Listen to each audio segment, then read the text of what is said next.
Good evening. I'll call this order of the Johnson City Board of Commissioners to order for Thursday, December 7th. If you would rise for the invocation, Captain Michael Cox from the Salvation Army will be giving the invocation, and then stay on your feet for the Pledge of Allegiance. Well, Mayor and Commissioners, thank you for allowing me to do the invocation tonight. First, I want to say thank you for the city leaders and the city employees that have signed up to help ring those bells this year. So we thank you for your support, and we would encourage those of Johnson City to also come aboard and to help us again bring joy to the many here in Johnson City area. Let's pray. Heavenly Father, again, we thank you. We thank you for this beautiful day you've provided us. We thank you for an opportunity to be here tonight. We ask that you bless the leaders as not only as they lead, but as they serve your community. Bless the opportunity to, as citizens, to gather together and to bond as one and to love our community, to share and to just, again, embrace those that are around us. We ask that you bless this meeting tonight as we share in your word how we can better serve your community. And we pray this in your Son Jesus' name. Amen. Amen. I pledge allegiance to the flag of the United States of America and to the republic for which it stands, one nation, under God, indivisible, with liberty and justice for all. Thank you, Captain Cox, and I'll be out at the, you can bring your eggs to the Walmart on West Market Street from 12 to 2 on Saturday, and I'll be out there ringing. But there are security cameras, so I hope they don't see any of the assaults. All right, before we get started tonight, we'd like to take action on a couple of things regarding the agenda. We'd like to add a presentation from the Indian Trail Intermediate School to follow. Why don't we just let them start out, be the first under proclamations, resolutions, and presentations. And then I'd like to defer the city manager, as it says, the city mangers, in the spirit of Christmas, the city mangers' objectives, till the next commission meeting. So do I have a motion to? So moved. Second. All right, I have a motion and a second. Ms. Jennings, if you call the roll, please. Commissioner Fowler? Yes. Commissioner Van Broecklyn? Yes. Commissioner Wise? Yes. Vice Mayor Brock? Yes. Mayor Tomita? Yes. Very good. Mr. Peterson? Your first order of business will be consideration of the minutes from your meeting held on Monday, November the 13th, 2017. Do you have any comments, amendments, corrections? Move approval. Have a motion. Do we have a second? Second. Motion and a second. Any discussion? Ms. Jennings, call the roll, please. Commissioner Fowler? Yes. Commissioner Van Broecklyn? Yes. Commissioner Wise? Yes. Vice Mayor Brock? Yes. Mayor Tomita? Yes. Next order of business, we have presentation by the Indian Trail Intermediate School. Mr. Crabtree and others, if you would come forward, please. It's not you today?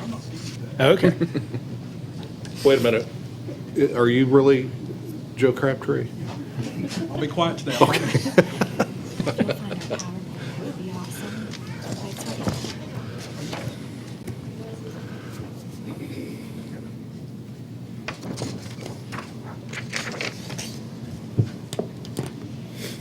Good evening. My name is Anna Smitley. I teach 6th grade science and social studies at Indian Trail.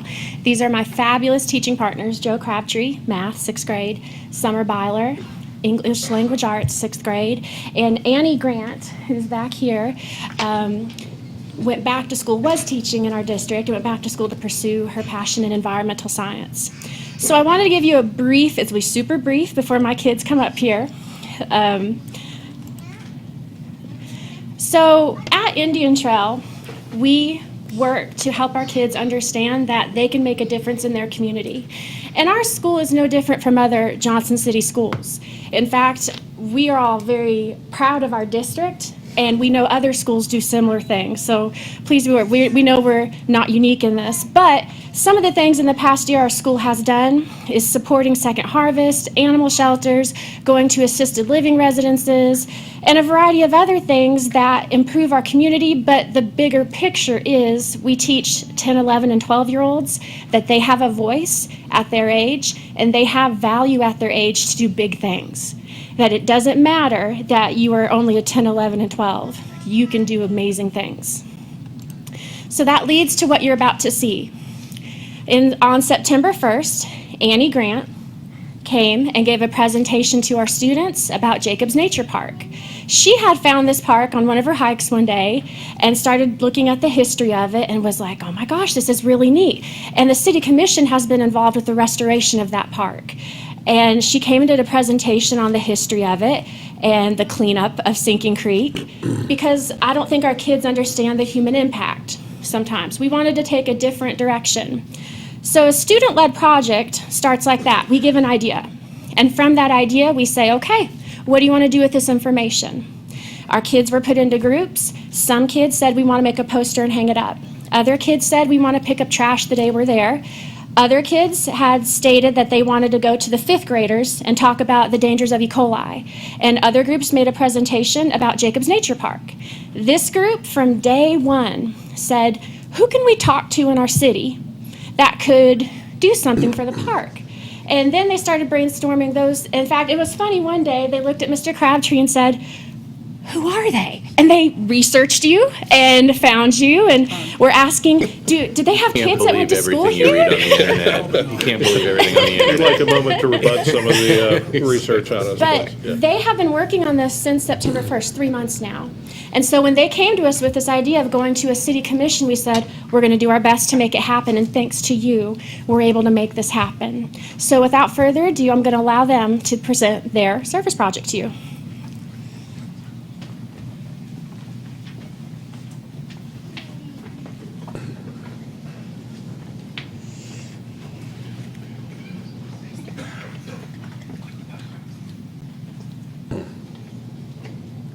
We are here to talk about Jacobs Nature Park. My name is Gloria Cruz.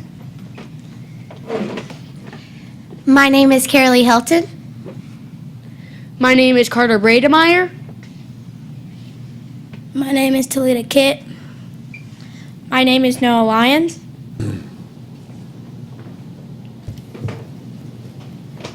First, let's talk about us.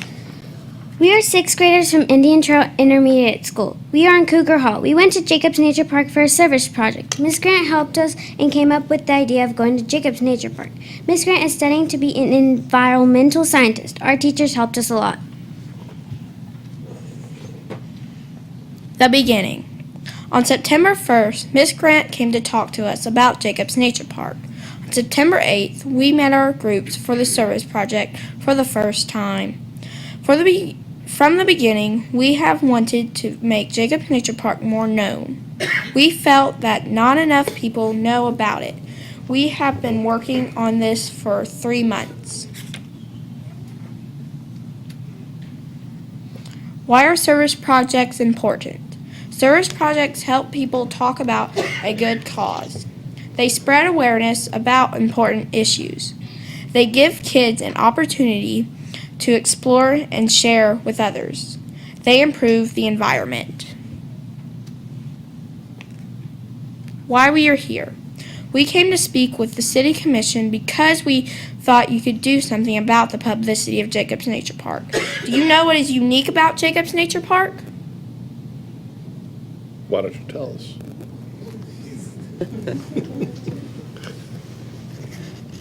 Are you asking that rhetorically, or? I think I know what's unique about it because it's a very special place. I can take my grandchildren, and I do often.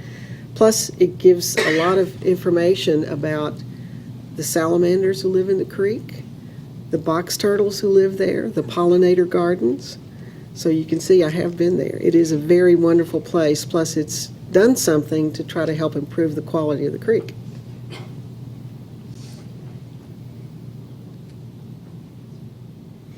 E. coli. E. coli can make you very sick. The level of E. coli in Sinking Creek used to be very high.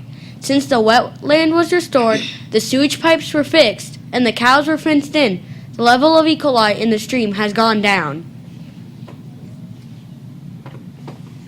Compare and contrast. On the left side of the slide you see trash. On the right side, it's beautiful. Let's keep it clean. What is happening at the park? Jacobs Nature Park is truly beautiful. We want more people to know about how special the park is. What if we added a nature center? The Nature Center. When we went to Jacobs Nature Park, we had already decided that we wanted to ask the City Commission for more help with Jacobs Nature Park. We came up with the idea of adding more signs. Then we met with Mr. Francisco to run the ideas we had by him. He gave us some great ideas about putting a nature center at Jacobs Nature Park. We think that idea is amazing. Here's why. First of all, Jacobs Nature Park needs a bathroom. We had to raise money for a porta potty to be able to go there. Other schools would have to do the same. Trust us, this is super important. Why should there be a nature center at Jacobs Nature Park? Number 1, to educate people who don't know much about nature. Number 2, to provide a hands-on experience for kids. Number 3, people with disabilities can experience the park more easily. Number 4, Jacobs Nature Park is the best park for a nature center because it's close to Tweetchie Trail, Mountain View, and downtown. Basically, it's just way more accessible and focused on kids.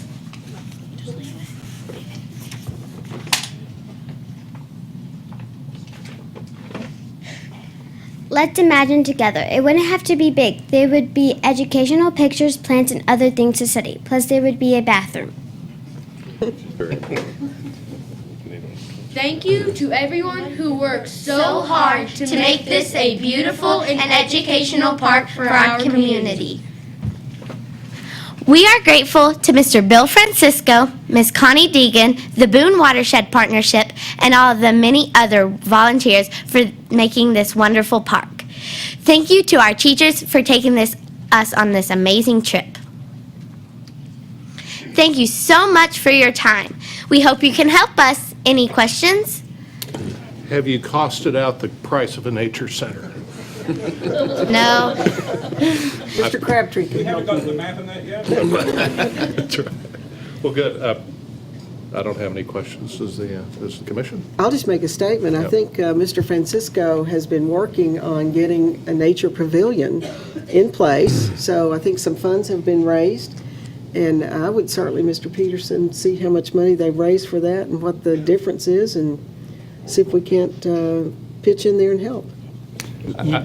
I would add, too, I was at the nature park about a month ago and was really surprised by the new signage and several things that were relatively new additions. And so for anyone who has not been to the park, take time to go over and check it out. It's something that you'd be surprised is right there, right off of, not far from here. So check it out.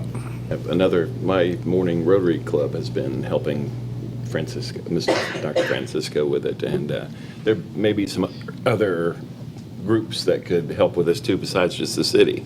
So we could get this presentation to, you could come to John City Morning Rotary Club on Thursday morning at 7 a.m. and come talk to us about it. Good idea. Or the Kiwanis Club would love you guys. You And should both of the totally do people that that. would be at the Kiwanis Club meeting would love to see it. You could. That was just mean. That was mean. Have you all checked to see if your school would permit field trips to Jacobs Park once the nature center's built? And we get a bathroom. Probably because we had already went on a field trip there, and that was like our first big thing there to experience the park.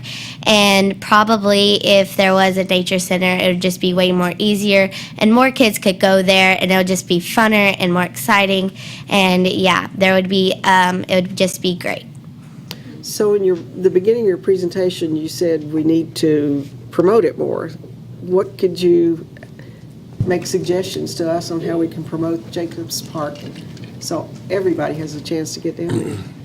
What we were thinking is maybe like every once in a while, like just more signs around Jacobs Nature Park and maybe at Mountain View, since that's really close to it, like Jacobs Nature Park, and have an arrow pointing towards Jacobs Nature Park. Directional signage. Yeah. We're getting some new signs, maybe we could. We're getting new signs in the city. We call them wayfinding signs, and I'm sure Jacobs Park will be on one of those We'll new make sure signs. that we. And if it's not, it will It be will now. be. Yeah. So We're that's reasonably because you were here confident tonight, this so that's a great thing, so. Could we ask you all to help us with one other thing? Could you all possibly help us come up with something to put on our city website that advertised Jacobs Park a little bit more? Yeah. Would that be a project you all could work on? That would be awesome.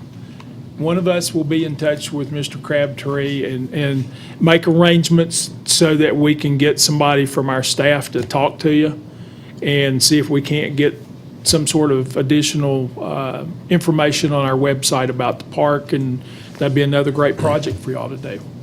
That'd be great. Did y'all think some of the footbridges need to be improved, or did you like going over those? It was fun, but like, My 4-year-old grandson, I had a hard time getting across that, Did anyone fall in? no, Good. not while we were there. but they are in. Right? They are, yeah. Somebody's walking. Well, very good. I would like to, beg the indulgence of the commission, I would like, if you guys would like to come in here and take a quick picture, I would like you to sit in, there are 5 of you, and there's We got 5 some of us. chairs up here. So let's make the, That's a great idea. We'll stand behind your chair. There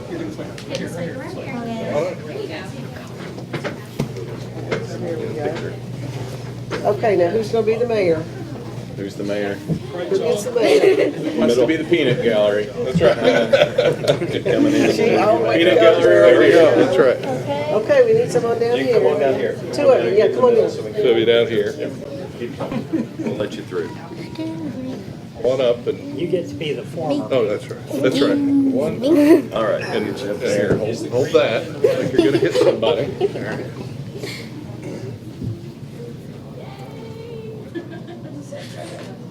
Up tall so you can see over the evergreen. That's right.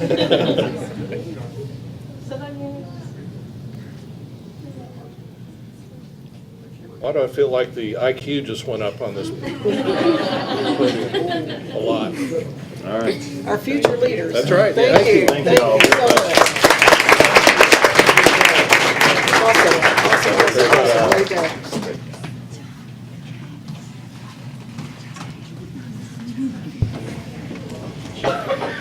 And thank you, Indian Trail teachers. Yes. Yes. It's fun tonight because I get to deal with schools that my children are alumni of. They've been lucky enough to have Mr. Crabtree, all 3 of them. Yeah, thank you. Yeah. Thank you. Got to see them as adults, yeah. Next item is a presentation of a Certificate of Achievement Awards for the winning artwork for the 2017 City Christmas cards. If we could ask Ivy Dennison, Maya Red, and Cadence Warren to come up, please. And Ms. Green?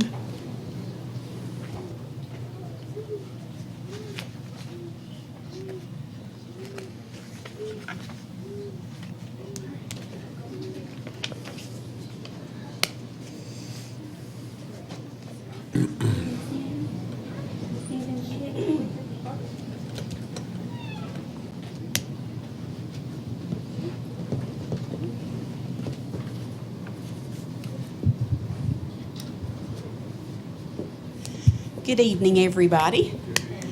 I'm Beth Green. I have the privilege of being here tonight to recognize our 4th annual Christmas card artwork winners. We do our artwork project every year. We open it up to city youth between ages 6 and 12. If you didn't notice on your way in, all of the artwork is on display out in the lobby. We had several entries this year. They're all really, really good, which makes our job extremely hard in trying to pick our winners. But out of all of the artwork entries, we do pick 3. And our 3 winners, we place their artwork on the front of the city's Christmas cards.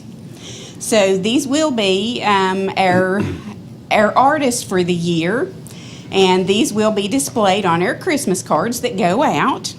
So without further ado, we're going to introduce our artist for this year. This is Ivy Dennison, Amaya Red, and Cadence Warren.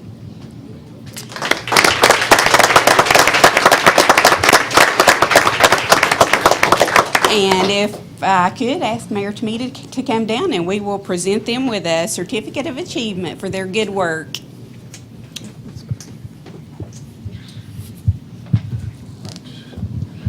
Well, those are awesome, guys, and thank you for doing that.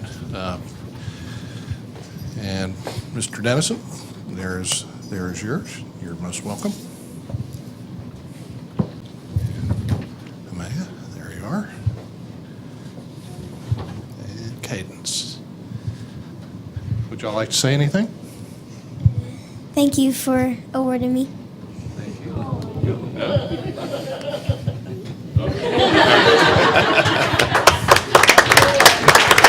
Thank you. We'll be proud to send those out this year. So thank you very much. Yeah, thank you.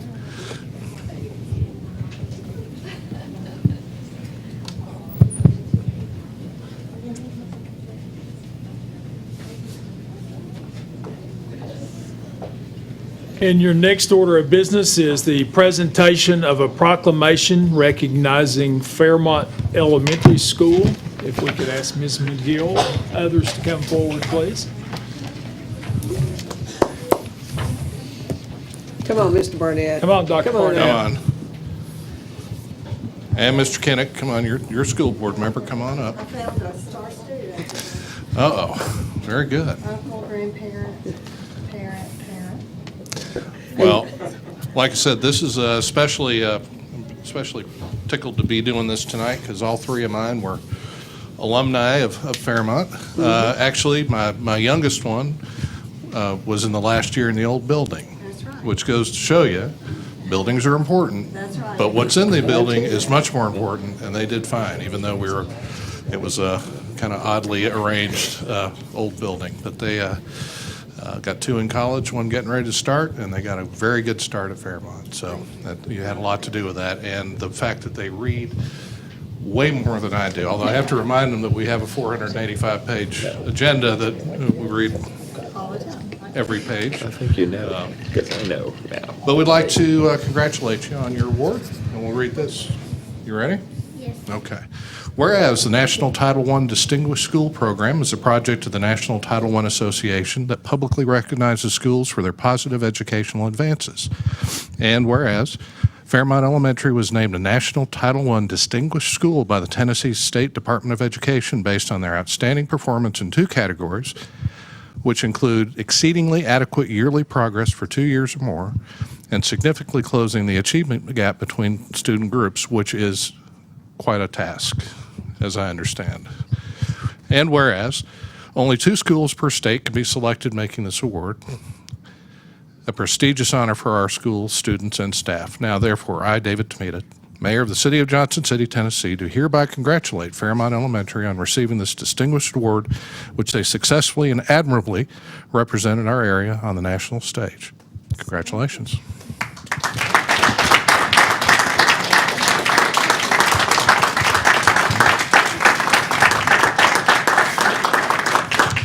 And if you'd all like to say a few words, you want to say hi to your folks? Hi. We always want to make you folks proud, and your support is so important, and you've always been behind Fairmont, so you make it happen. Thank you. We're just very proud of Fairmont and Carol, and there's a great formula there for success.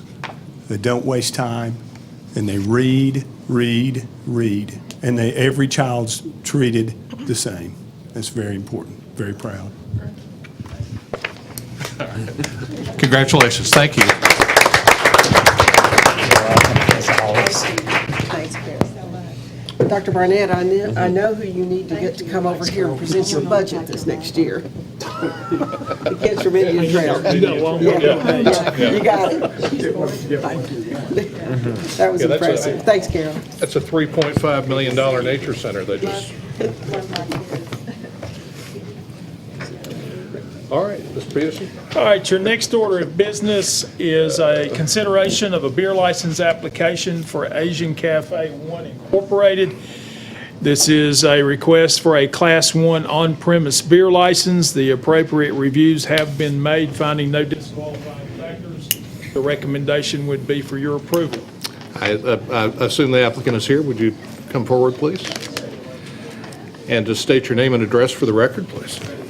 Hello everyone, my name is Yan Chu, or you can call me Phoebe. I'm the manager and the bartender from the Asian Cafe One. We just located 3020 Franklin Terrace Street 6, just next to the Barnes and Nobles. For now, we have very good hibachi grill and the dining room and the sushi bar. Every customer give us a very good response, but almost every customer asks, when do you have your beer license?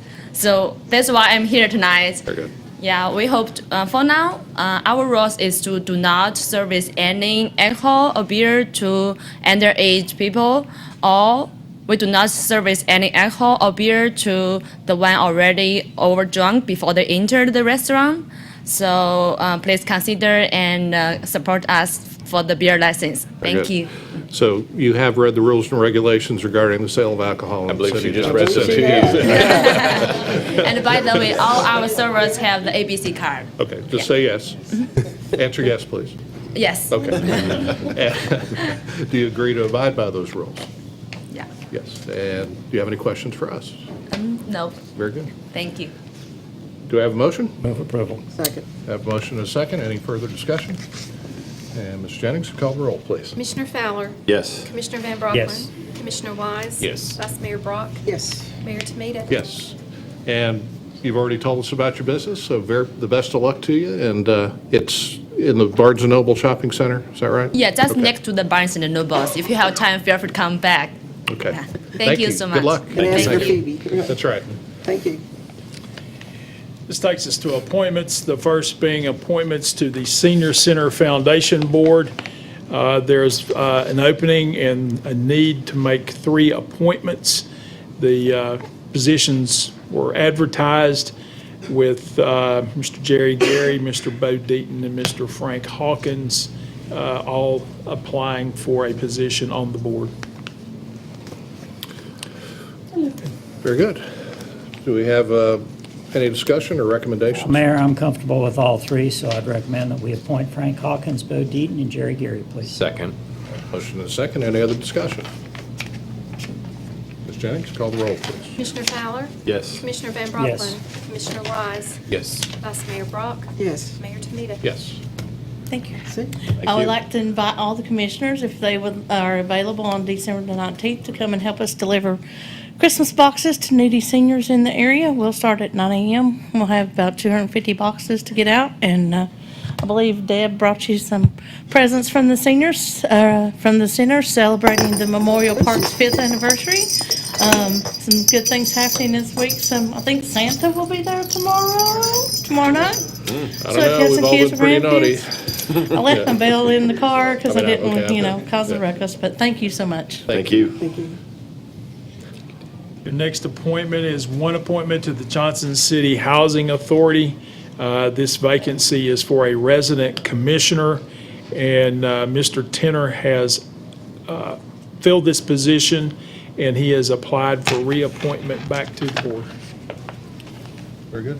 Any discussion? Mayor, I'd like to make a motion that we appoint James Tinner to a position on the Johnson City Housing Authority. Okay. We have a motion. Do we have a second? Second. Any further discussion?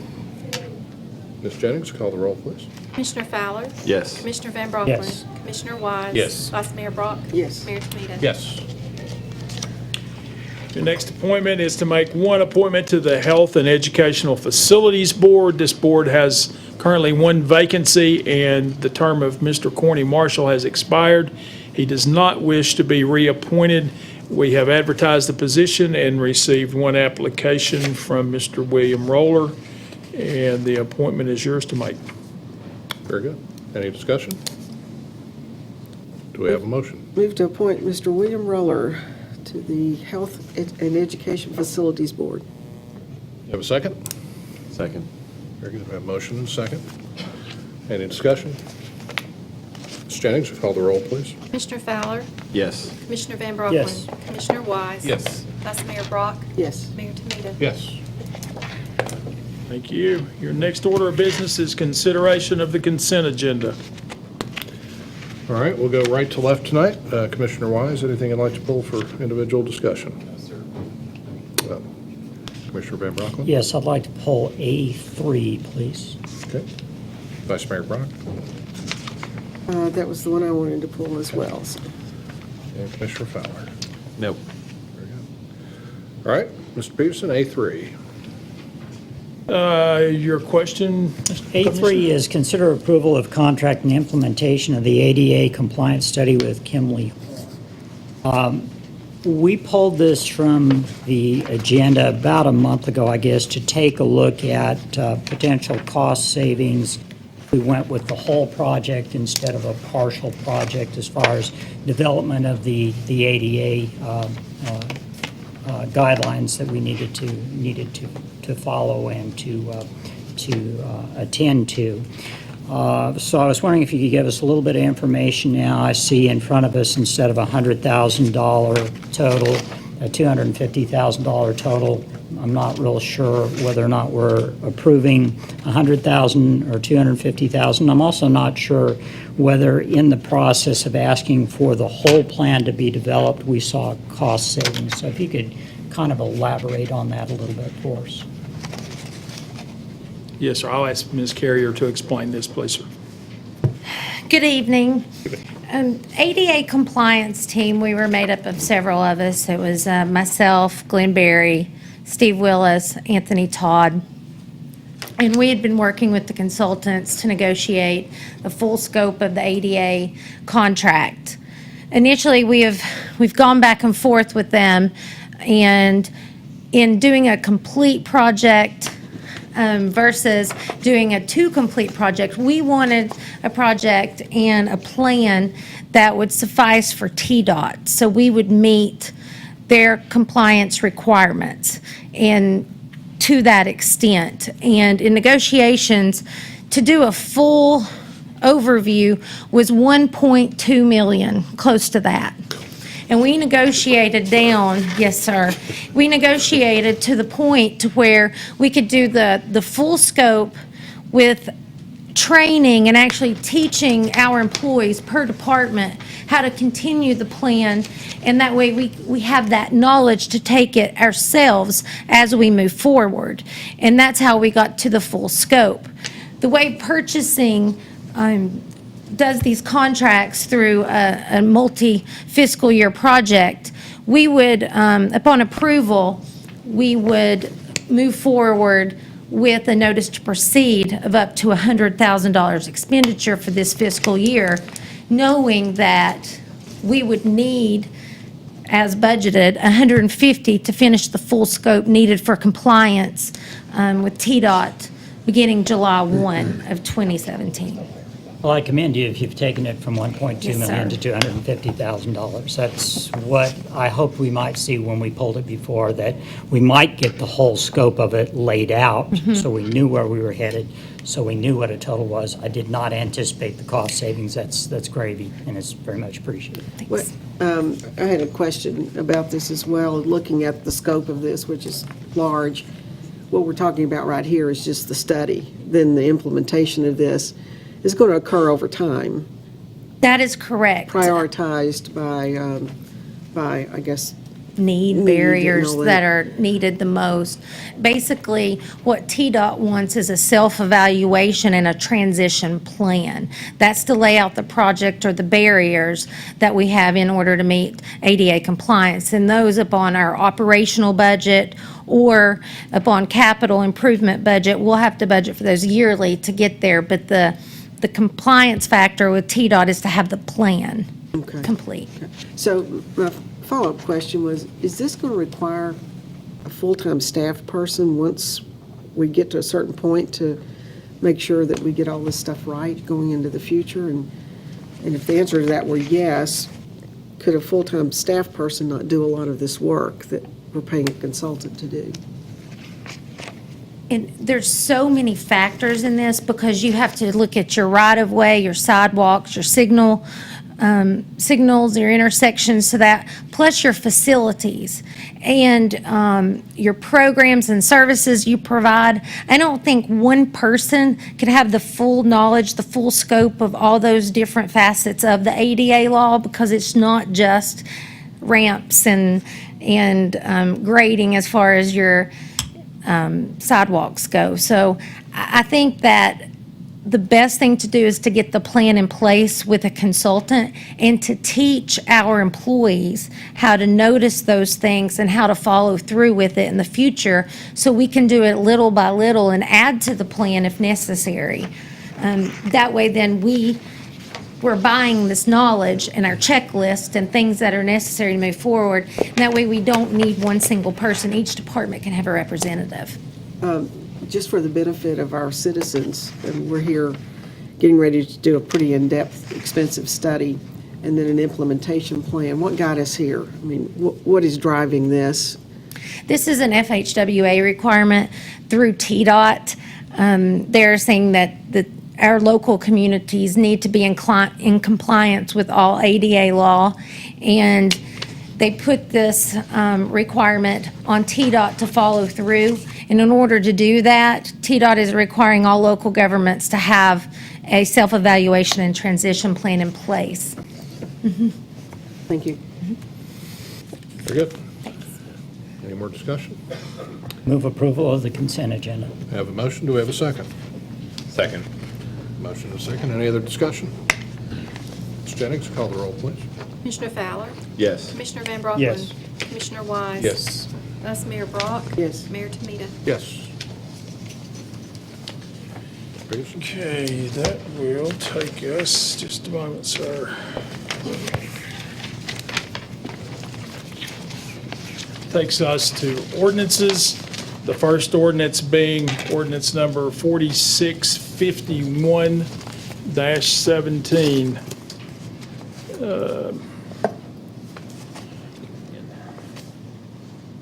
Y'all got through that quicker than I was anticipating.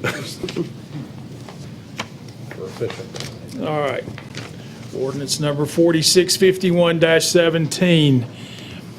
An ordinance to amend the zoning map of the city of Johnson City, Tennessee, being part of the appendix to ordinance number 1519, entitled An Ordinance to Adopt a Code of Laws and Ordinances for the City of Johnson City, Tennessee, and to repeal all laws and ordinances in conflict therewith, and amendatory thereof by changing from PB Planned Business District to RP5 Planned Residential District, a portion of a certain property located along Peoples Street. Ready for your consideration on first reading. Good. Son?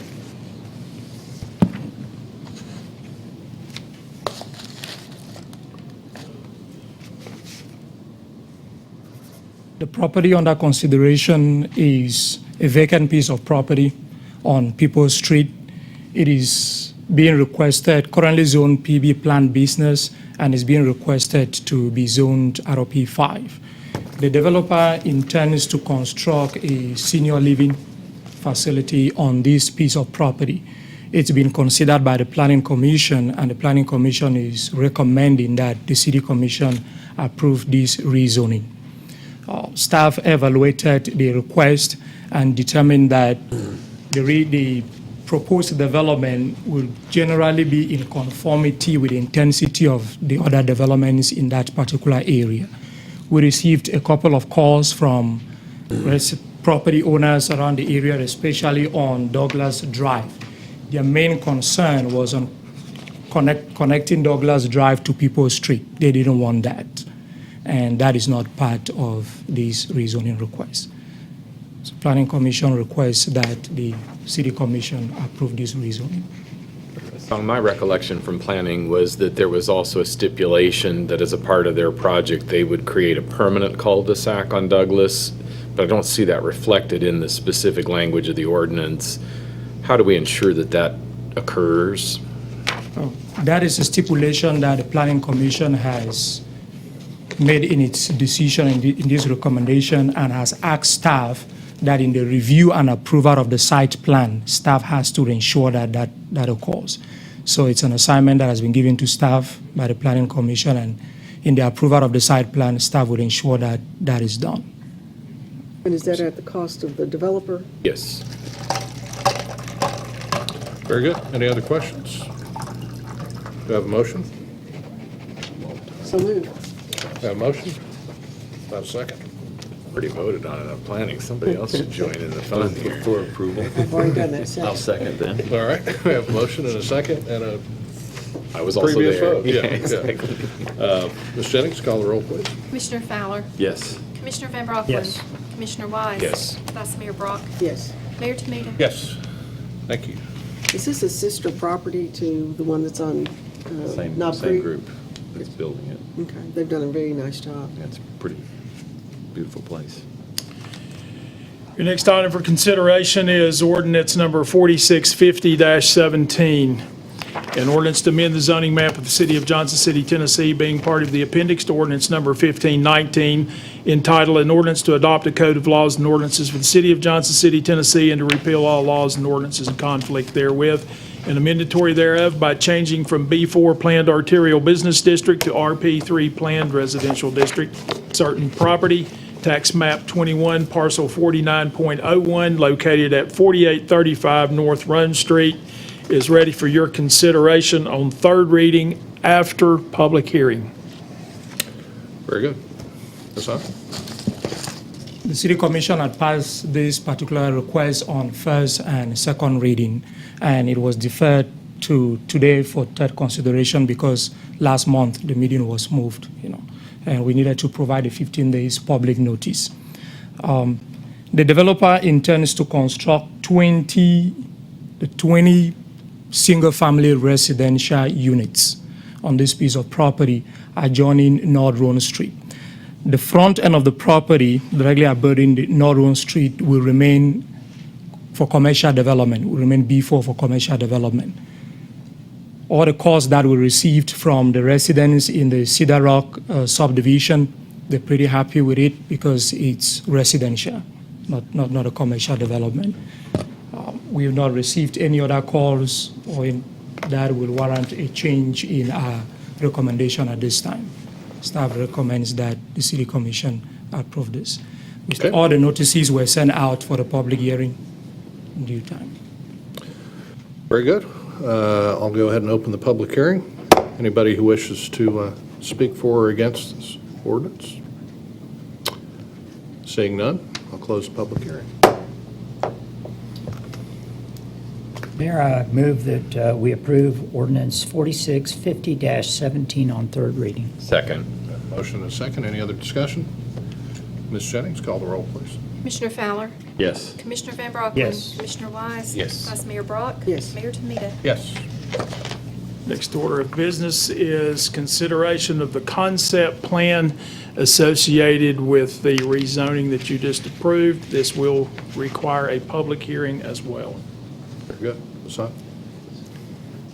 The concept plan, as earlier mentioned, involves 19 lots that a developer will be creating. A new street will be built. Preliminary plan has been submitted, which the Planning Commission will be considering next week for this particular subdivision.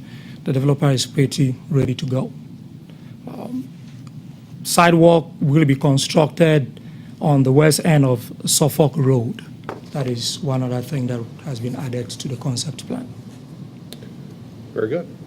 And I'll go ahead and open the public hearing. Anybody wishing to speak for or against the concept plan?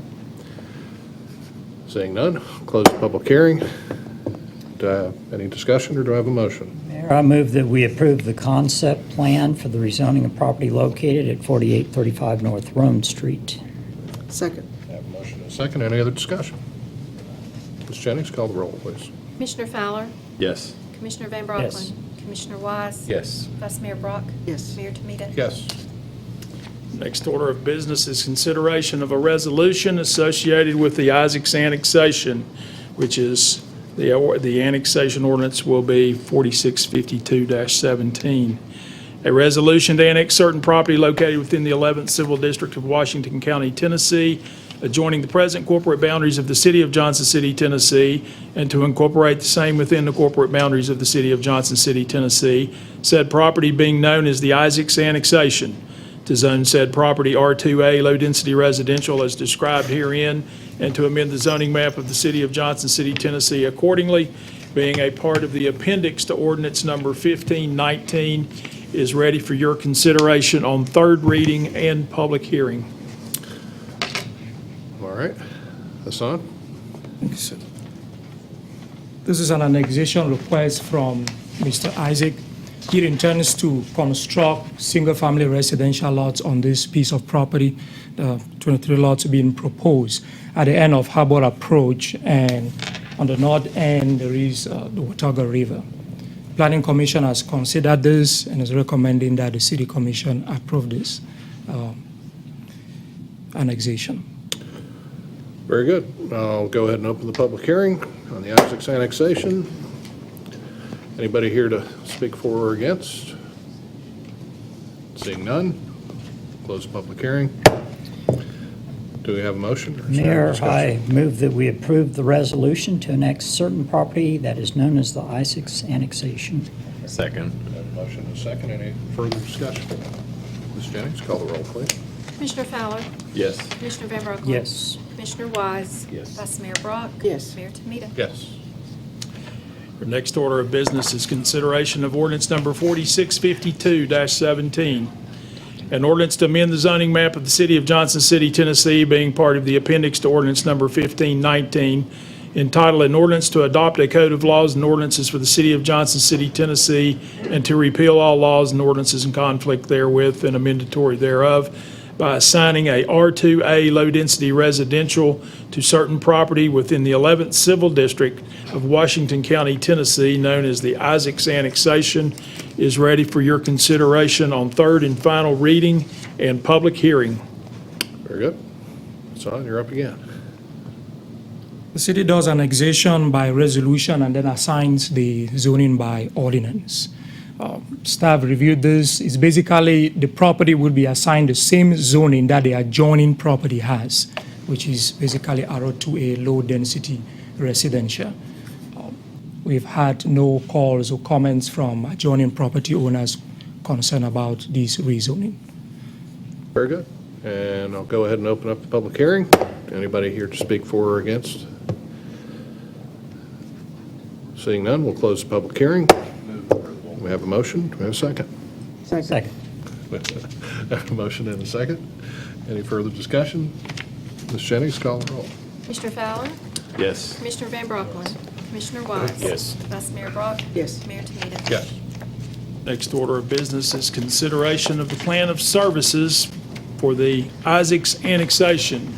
Ms. Ong, if you could explain the plan of services, please, sir.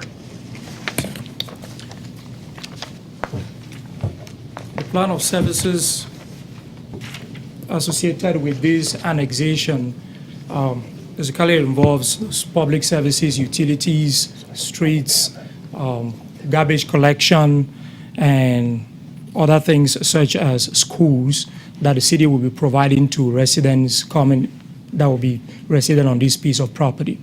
We estimate about 58 persons, will be the number of persons that will live in this particular subdivision.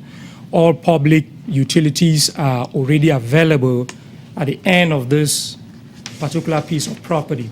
Phase 1 and Phase 2 are already of the Park Place subdivision. They're already fully developed. So all that will be happening will be extending those services by the developer as he develops the subdivision into Phase 2. And that is recommending approval. All right, very good. And we'll go ahead and open the popular public hearing. Anybody here to speak for or against the plan of services, please speak now or forever hold your peace. Seeing none, close the public hearing. Do I have a motion? Approval. Have a motion? Do we have a second? Second. Have a motion and a second. Any further discussion? Ms. Jennings, call the roll, please. Commissioner Fowler? Yes. Commissioner Van Brocklin? Yes. Commissioner Wise? Yes. Vice Mayor Brock? Yes. Mayor Tumita? Yes. This time, I would like to ask Chief Sirois to come forward to make a presentation concerning the traffic safety camera program, and Major Patello as well. Excuse me, Major.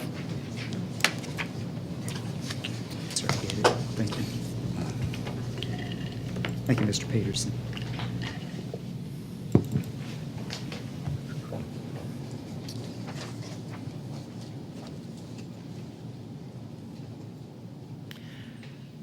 Good evening, Commissioners. It's a pleasure to be here, and thank you for this opportunity to update you on the traffic safety camera program and also to make a recommendation this evening. The traffic safety camera has been in place since November of 2009, and our purpose in starting the program at that time was to support multi-level efforts and education and enforcement to reduce the number of collisions at intersections in our city. It was never intended to be an end in itself, but part of a menu of interventions in traffic safety in our city. What we wanted to do was focus on intersections. We looked at our traffic crashes at the time, and we wanted to focus particularly on intersections because of the challenges of safely proceeding through and the danger to life and property if you don't proceed with caution. And I'm going to show you a couple of slides here after you look at the 6 approaches that we currently have cameras at. This is a near miss at Roan and Browns Mill, and you'll see how potentially dangerous intersections are if you're not paying attention, and especially particularly in this day of distracted driving. Whoops. And let's go back and reload. There we go. And the light is red at this point. The white van goes through the red light.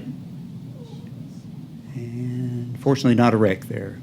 A lot of them do end in wrecks, of course. And here's a near miss at our traffic safety camera at Roan and Springbrook. Please notice the quality of this picture because you'll notice a difference in the next picture, and I'll refer to that a little bit later.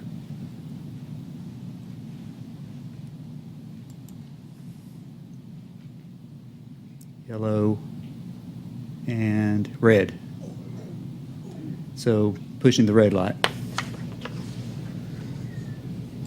And in this next near miss, I would call your attention to the about the middle of the picture where the cursor is at. This is a pedestrian getting ready to cross the road at Roan and Springbrook.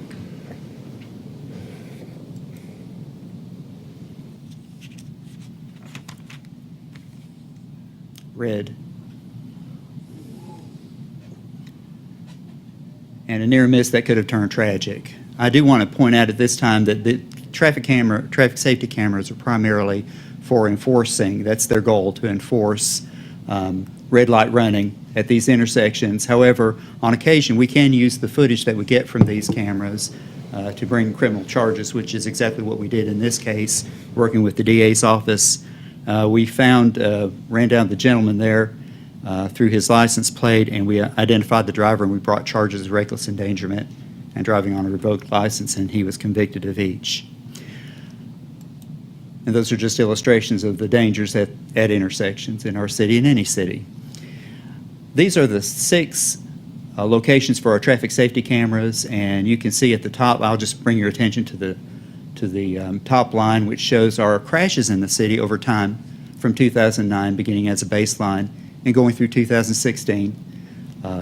We're at 14% above, so that's an increase of 14% over that span of years. And if you look down through the intersections, you'll see some have gone down over that time, and there are some fluctuations too over the years, and some have gone up. When you end up at 2016, that one is up, really never down at any point. That one is down, of course, that one down, up, and we came out at the end with a 3% decrease in 2016 over 2009. And of course, you saw where they varied. We had hoped for, when we had the program up and running, we had hoped for a better result than that, just very honestly, at this point, than a 3%, probably a 10 or something of that nature, or even more. So that's not disappointing, but it's not as great as we wanted at the time or expected.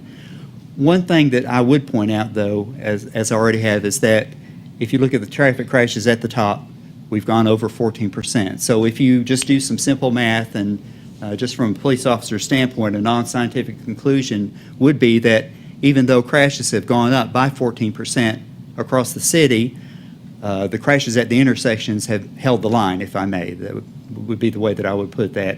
And they've stayed fairly even over time, our best year being 2014. Chief, do you track the causes of the crashes? Are we seeing more distracted driving as the culprit there? Yes, with these particular incidents, we don't know, because what we do is an officer looks at each and every violation before we send it out, and the officer can accept or reject it based on a number of circumstances. So we don't know necessarily on these, but we do know that we are seeing an increase in distracted driving, texting and driving and so forth in our city. It's epidemic in our nation, actually, with people talking on the phone and texting and driving. So that's an assumption on our part, but I think it's an educated assumption at this point. Another thing that we tracked over time was rear end crashes and angle crashes. Again, Commissioners, you can see the fluctuations over time.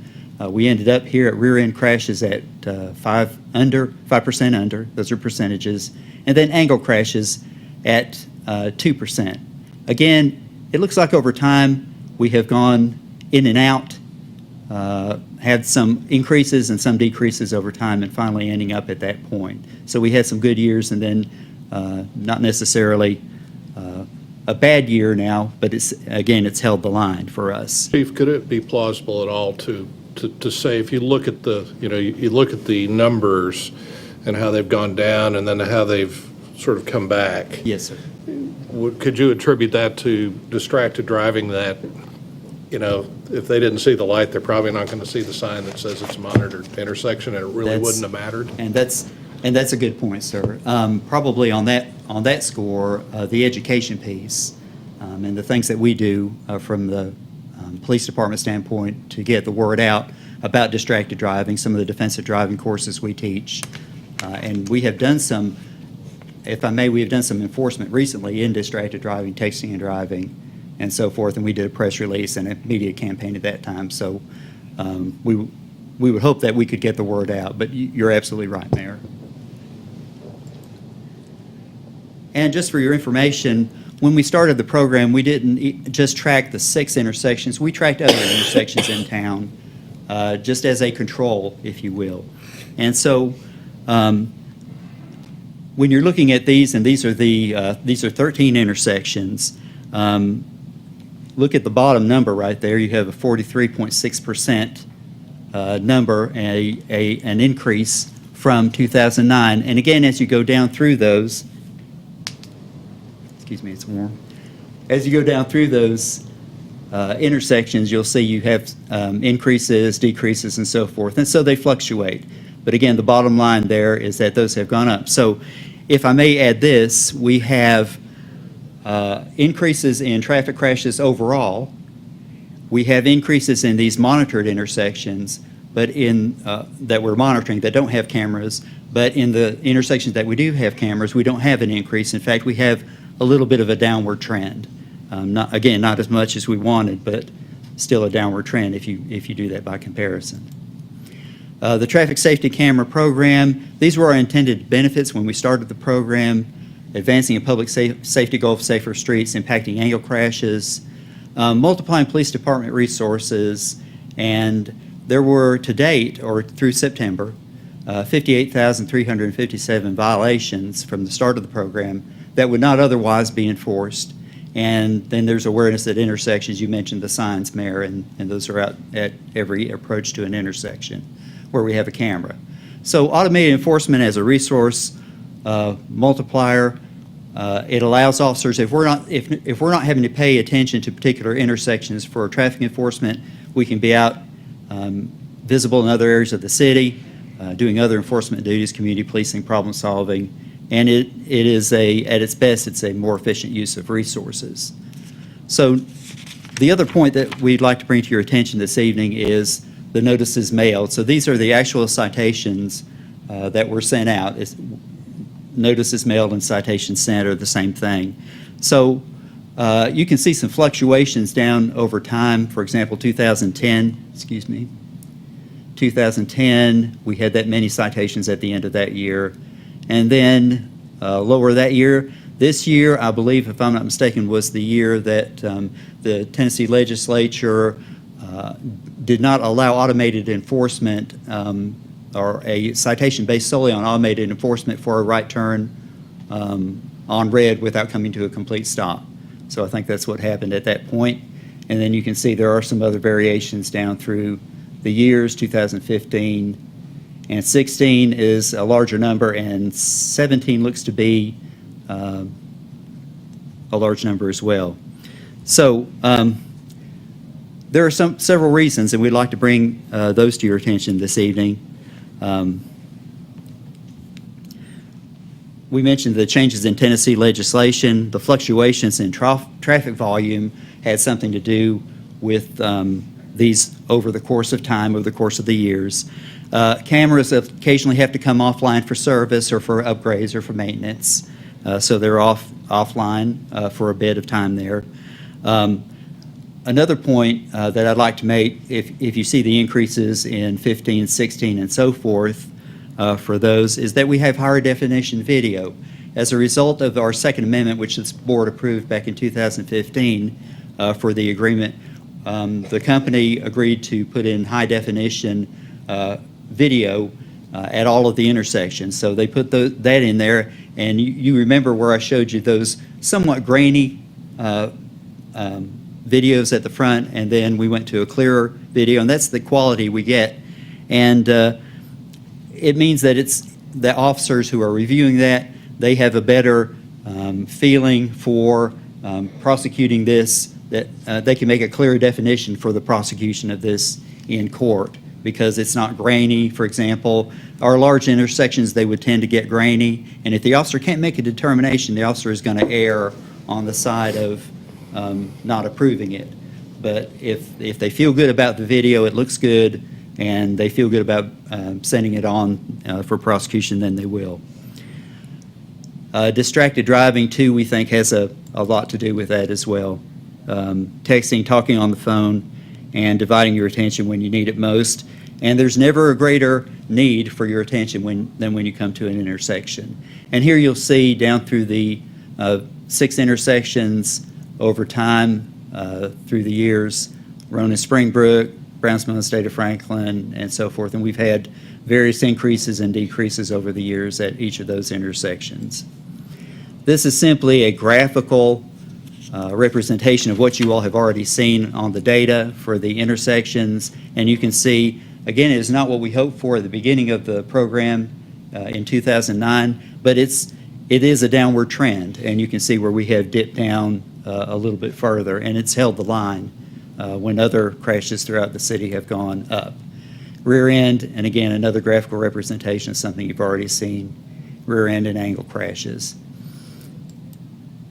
And just to go through the timeline for you all very briefly, the initial 5-year period was November 12th through 2009 through the 12th in 2014.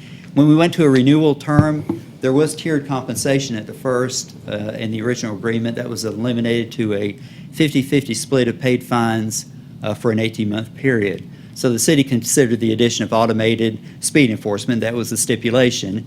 If the city went with at least 2 automated speed enforcement zones, and we could only do them in school zones, then the compensation would stay at 50-50. We did a traffic engineering study to determine the potential benefit and need of the speed enforcement in the city school zones, and then we proposed that to this board back in August of 2016, and that proposal was not approved. So in the current agreement, and the effective date was April 1st of 15, and that was a 3-year period, and it concludes next year, March 31st of 2018, a 3-year period. So the reason that we're coming to you tonight is that under the term, we have to make, in the renewal term, it requires notice from the city in writing at least 90 days prior to the expiration of the initial term or the applicable renewal term. That 90 days prior is going to be December 31st, 2016. Excuse me. And the proposed amendment that you have before you for your consideration is very straightforward, and it extends the program for 3 years, the 3-year period beginning on April the 1st, 2018.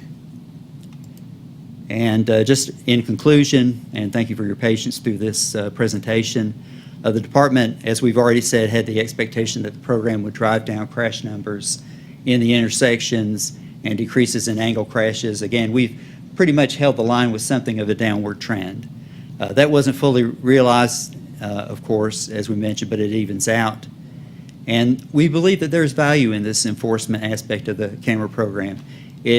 The increases indicate that there's a continued problem at these intersections that may be attributed to factors that are not as prevalent as when the traffic safety camera program was put in place in 2010, such as distracted driving. We think that that is more a part of the driving environment now, much more. I'll use the word epidemic because I think that's appropriate, such as distracted driving at this point. And finally, our recommendation to you, the board, is since we recognize the value of the program, it's brought to the city's traffic environment, we think it's an important tool. We recommend that the program be continued for another term. Chief, it's okay to ask questions? Sure. Looking at the trend data you shared with us, if we took the cameras away from the intersections that we currently have, then we could assume that we're going to see an upward tick up to 43% increase of crashes in those intersections. Well, actually more, because we're 3% down on those intersections. So we've done it long enough to know what the trend rates are to date in those monitored, not just monitored intersections, but the camera to intersections. And we would see that go back up if we Vice took Mayor, the cameras out. I think that is an appropriate assumption. I think that they would go up if the cameras went away in those particular intersections, just based on the information we have. Thank you. Questions? So, Chief, do you think, we look, those are stunning video references that you show there. Did it matter that the cameras were there? I mean, obviously not. Would that happen again? Not to those three. Yes, sir. Yes, sir, it could happen. I mean, it probably would, because it's probably distracted driving, or the guy in the truck looked like he just stole something, right? He was moved. So this is my second go around with this, and I got to consider this back in 2014 when the contract automatically renewed. And, admittedly, it hasn't done what we really thought it was going to do. One of those intersections is that Browns Mill Princeton Road, which is horrifically confusing, even to people who drive through there all the time. Right, if you're coming on the side that he was coming in, you're looking to your left, and that traffic's coming because it's got an extended green. I can see how that would happen, and I don't know that the camera would have stopped. I mean, obviously the camera did not prevent that. So I think there's some things we can do to improve the safety of our intersections. I certainly, I tell my kids that T-bone angle accident's the worst one you can do. You got to be really careful when you never assume you have clear, the right of, you never assume you have the right of way. You always look. I've never been a big fan of them, and I know you guys think a lot of them, and I respect your opinion a lot, but I don't know. It's one of those things that as you look at the community and the message we want to send, is that really what we want to send? Because everybody's gotten a ticket in the mail from a place. Admittedly, a lot of them are speed tickets. Bluff City, we get a lot of commentary about Bluff City and Churchill, some of the smaller ones that still have the speed cameras. But I'm just not convinced. I think we're in a very different time. I would agree. Again, it's not what I do, but I'd agree by observation that distracted driving is the cause of that. I just don't see how those prevent them. If you're on your phone, you're not gonna stop. If you're distracted, you're still gonna run that red light. And I think everybody just needs to be a little more aware of their surroundings and not assume you have a right of way. But if there was dramatic reduction, I don't see that. I don't see the message that sends. To play devil's advocate, though, I mean, I think that rationale could then be used to suggest people continue to commit crimes even though we have police on the street. Let's lay off the police and just accept that crime is going to happen. You will always have an element of crime. You will always have an element of distracted driving or people running the red lights. In this example, these half a dozen intersections are outperforming. They may not be meeting the original aim or the original goal. They maybe are not living up to the fullest expectation, but they're certainly outperforming every other intersection we're measuring. And so that does count for something. And you're right. None of those three people can be drawn back from running the red light, but they all face some consequence for having run the red light, and I think that counts for something. The goal of any traffic intervention, any enforcement intervention, is to encourage voluntary compliance with the law. That's our goal. Now, if an officer stops someone for a traffic offense, that officer can do a number of things. If it's, for example, a simple speeding ticket, 10, 15 miles per hour over the speed limit, the officer can give that individual verbal warning, a written warning option, or write them a citation. These cameras, they write citations. Of course, an officer always sees it before it ever goes out and approves it. But that's the goal. It's to encourage that voluntary compliance. Our hope is, as with the officer issuing a citation, is that when you get that citation in the mail, you see it and, oh, yeah, well, I need to be more careful when I go through Ronan Mountcastle or something of that nature. Chief, That's our goal. if I was looking at this strictly from a safety standpoint and enhancement of safety, I'd be somewhat reticent to continue. Has had a little impact, certainly not, as you indicated, what we would hope.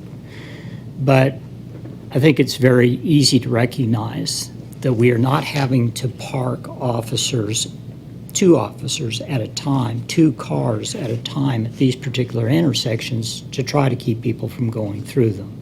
So I think that it certainly enhances the effective and efficient use of personnel. From my standpoint, that's the number one benefit that we see from this. The other thing that I can see most definitely from the time from before these were put in place and now, you don't have 10 and 15 people piggybacking on a left-hand turn running through that red light. And that was a real problem at certain of these intersections before these cameras were put in place.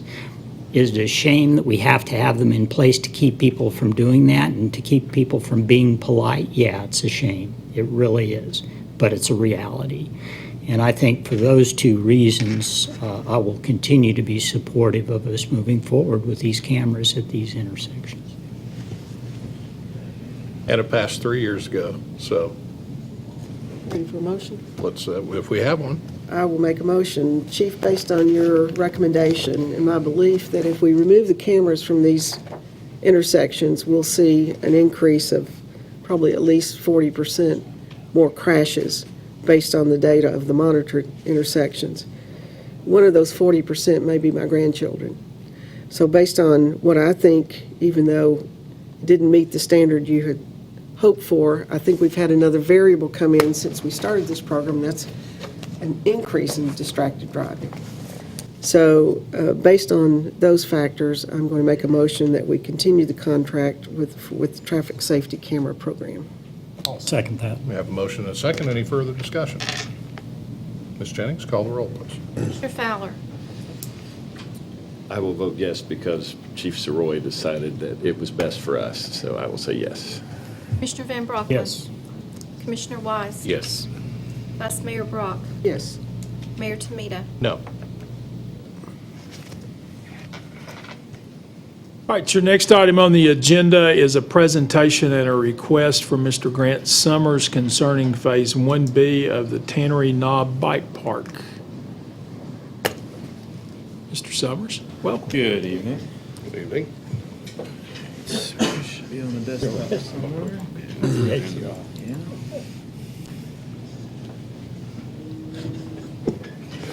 devil's advocate. You can be whatever you want. Turn out the sensitivity. Good evening. Good evening. So we came before you a little while ago. Took some comments, went back, looked at it, developed a formal plan, looked at, I guess, the next pieces that we could do. We have a recommendation for the ones that we can do that are already designed, we can get done this year, as well as funding some future planning. And we've worked with them to develop a timeline for exactly when that would happen. So Steve will walk through the presentation, where we're at, all the money type things, and if you have any questions, we'll be here. Howdy. Thanks for having us back. Welcome back. Welcome back. Thank you. Steve Kosachik, Invocation Trail Solutions. Just as a reminder, we're up there on the hill next door, working away. This is just a quick little slide about what we have going on and what the actual ask is for. So we are completing Phase 1A, quickly wrapping up here before the holidays.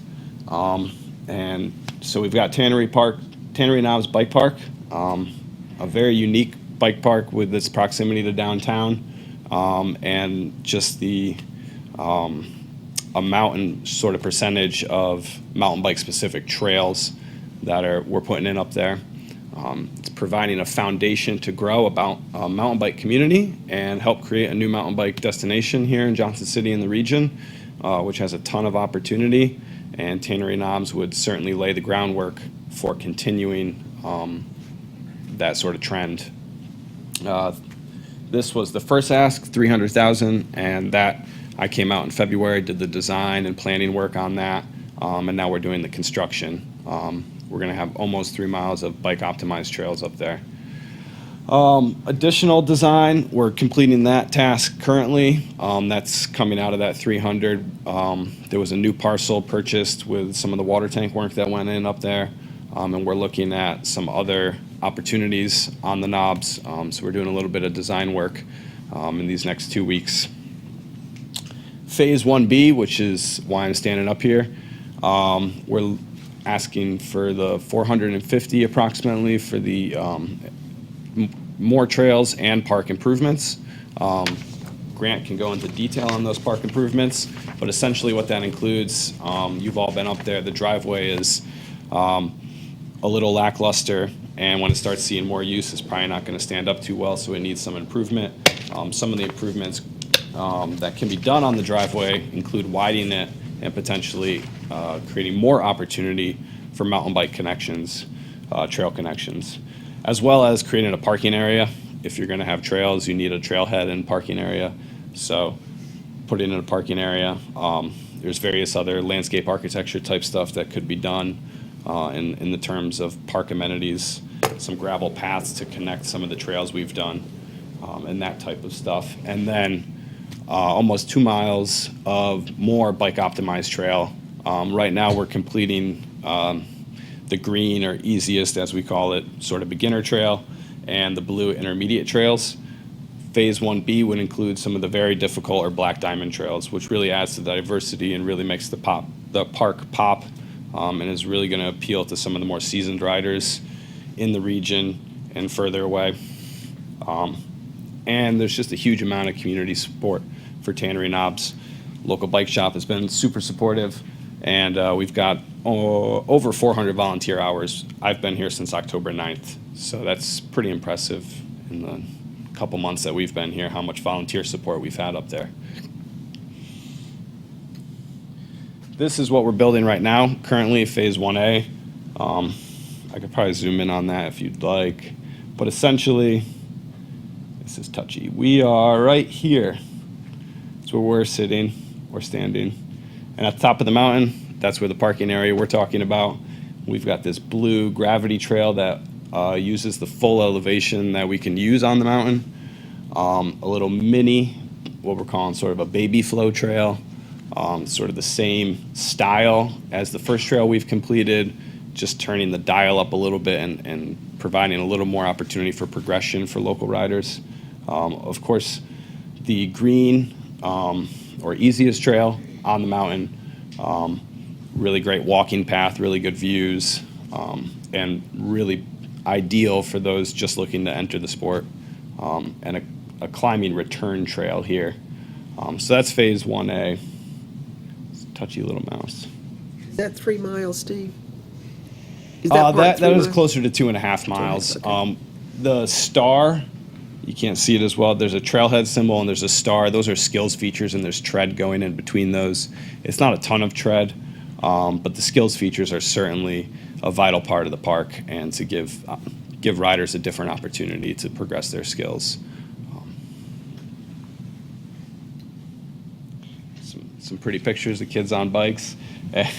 So the one on the left is a little more like what the green trail is like. The one on the right is sort of what we're looking for in Phase 1B, where I'm talking about those very difficult trails that'll add a little bit of flavor and diversity to the park and really make it something special.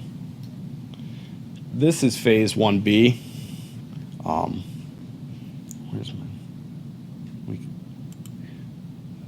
Zoom in a bit there. So all the sort of ghosted out gray stuff is Phase 1A. And as you can see, there are 2 black descents, the very difficult descents, one taking as much advantage of the elevation as we can, and then a shorter one, and then another sort of blue gravity trail, which it'll be the complement to the one we have on the north side right now, except it'll have a lot nicer views. No offense, Grant. But you're looking out on the mountains on that side. And so that is Phase 1B. That's per the computer, it's about 1.5 miles. Usually when you get the tread on the ground, it increases anywhere from 5 to 10%. So it'll be closer to 2 miles when all said and done.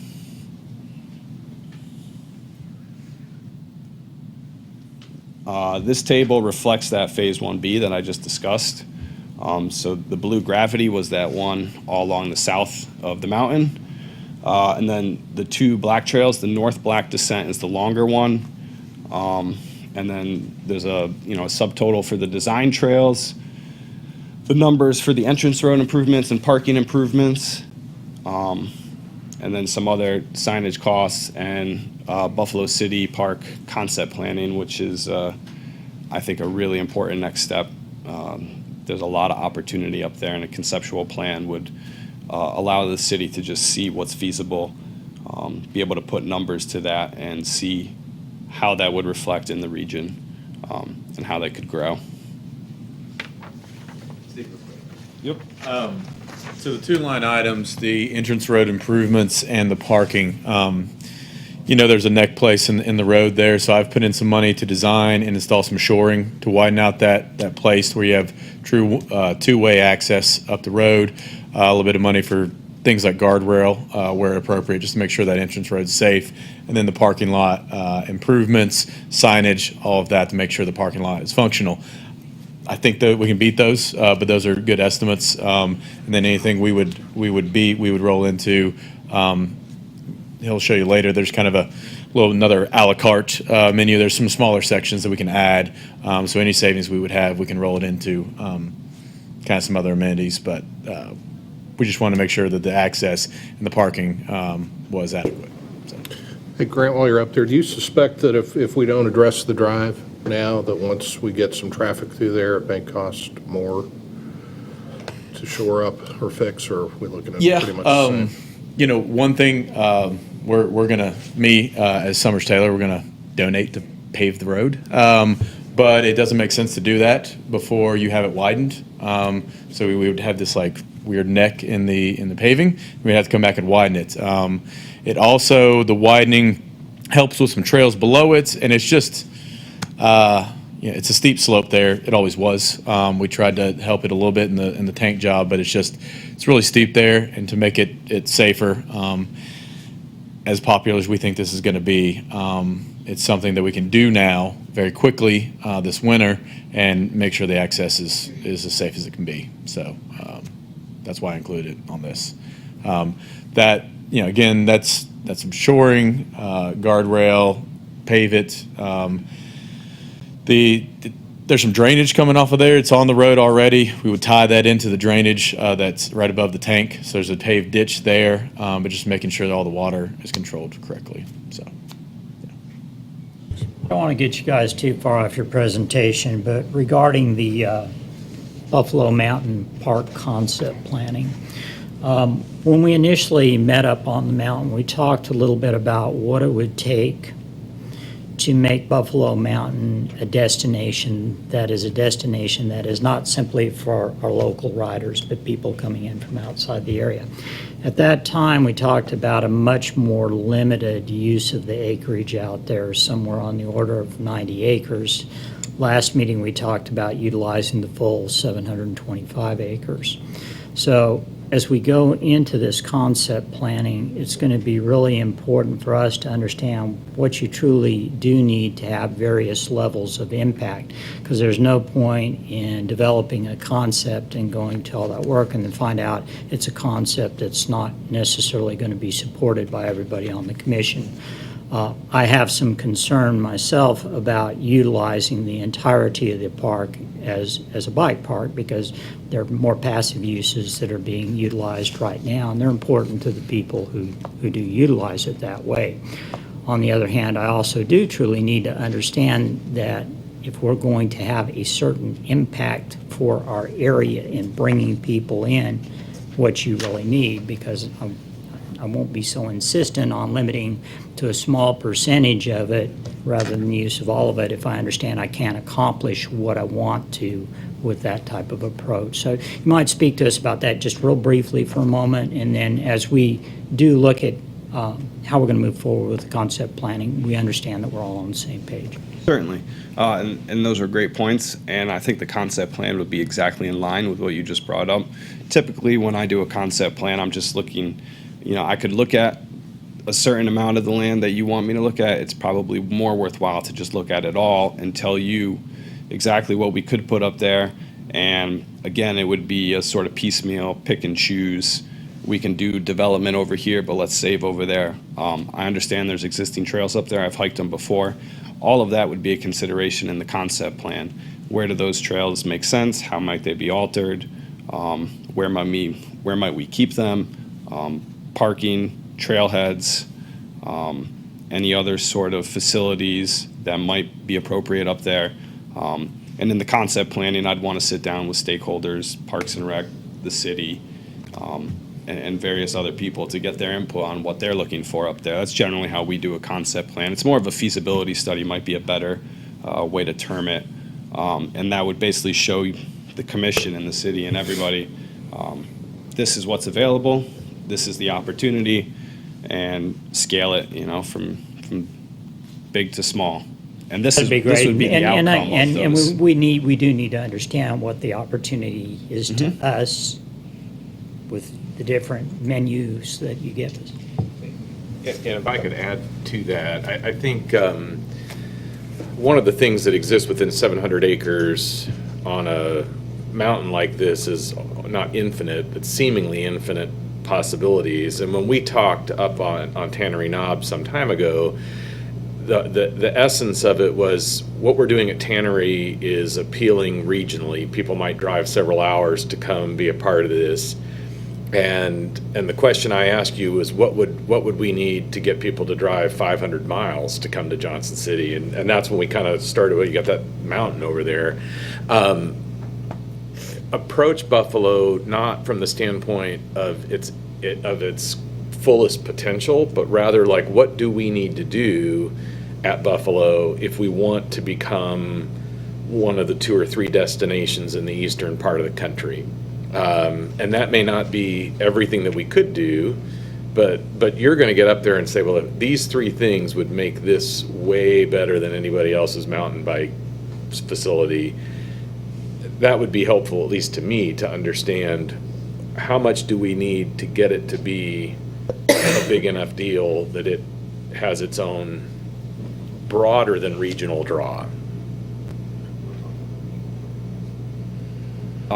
Actually, what you just brought up, I've talked with the fellas over here and NetRep a little bit, because there exists so much opportunity here in Johnson City and the region in Northeast Tennessee. And so this is not necessarily have to do with this or the commission, but there's ideas floating around on how we can provide a framework for the entire region. And so the Buffalo City Park concept planning would dovetail and tie into that regional master plan and basically the way I describe the regional master plan is the roadmap to how does this region become, one of the best on the East Coast, if not the best. So certainly that those ideas are out there. And then if we sit down to do the concept plan, we'd want to sit down, if that's one of the goals and objectives is you want to see what it takes to be X, we can certainly craft and plan for that. Yeah, the regional master plan was something we talked with them about because I believe NetRep, obviously spans 3 counties, and there's a ton of opportunity in Unicoi. Anything that would go on in Unicoi certainly benefits Johnson City in terms of a regional draw.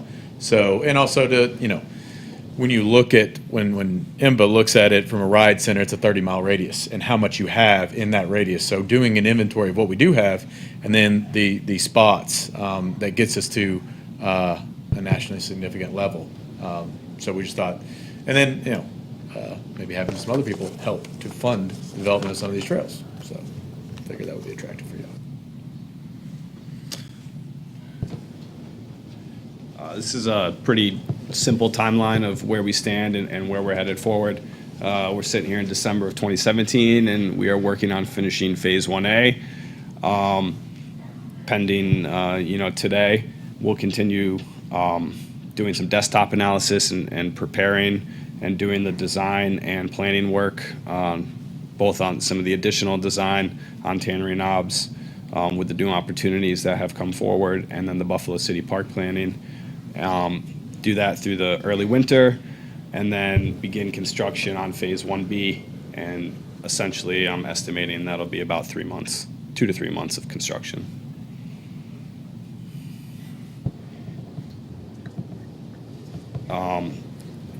I have a couple other design trails on the mountain, and that's what this map is essentially showing. The trails in light blue, blue, and purple. Actually, purple has not been designed. So light blue and blue have essentially been designed. Red are some conceptual trails, and those would be designed in this design that we're working on in the next 2 weeks. So there'll be better information on those trails coming.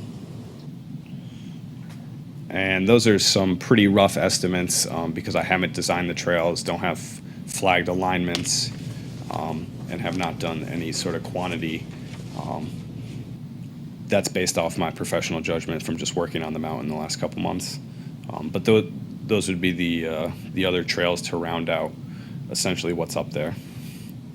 Those particular trails, were they among the trails that were anticipated to be done by May of 18, or those trails that you would look at Those are probably not- being in the next fiscal year? Yeah, those are not part of Phase 1B. They would likely be a part of the next fiscal year. Yeah, those are the ones that haven't been designed yet, that would be funded in the design of it would be funded in the ask that we have now. I think we were specifically tasked to come before you with things that we can do before the end of the fiscal year. And so we probably could do a couple more of these if there was a will to fund it, but we knew that we could do the ones that were already designed, do that extra design. Kind of likewise with the park, the like pavilion type things, we talked about it. Obviously, it's not feasible to design that and build that before July. So we didn't think it was prudent to ask for it now, but that's something that we can roll into later. We have a civil engineer looking at the top right now and kind of siting things, so we know the size for some of those, and then we can develop a more realistic budget for that. And you got a little bit of a competition from a nature center. Yeah, nature centers are great. I think a pavilion at the top, we're not imagining anything very extravagant, just a nice covering that takes advantage of the views and gives people a chance to get out of the shade. Well, to your question, I'm happy to hear that that was not anticipated to be part of what you want to get done by May of 18. I think it makes a lot more sense to us to be able to plan it in our next budget. So that probably actually works. Yeah. So Yeah, 1B, that's kind of what we're looking at, which is 430, and that gets all the That's all the everything in access, brown all up that. They've actually already ordered signs. They're going to be installed. We had a little bit at the end of this last ask, and kind of hoping we were going to roll in some trails, so there was a little bit of tread we could have built, but we actually shifted that into kind of rounding out the signage to make sure what we have built will be safe. Let me just be clear on one thing. What you're asking from us is a commitment of these funds, not the actual provision immediately. Is that correct? You mean the timing of when it would be paid? Yeah. So the way it's working now is obviously the construction is being caused and it's reimbursement. It's fine to do it that way. Rolling straight into the construction, kind of envisioned that the transfer would be done after 1B. I think that simplifies it all for all. That's what I need to know. Yep. Thanks. Yes. Okay.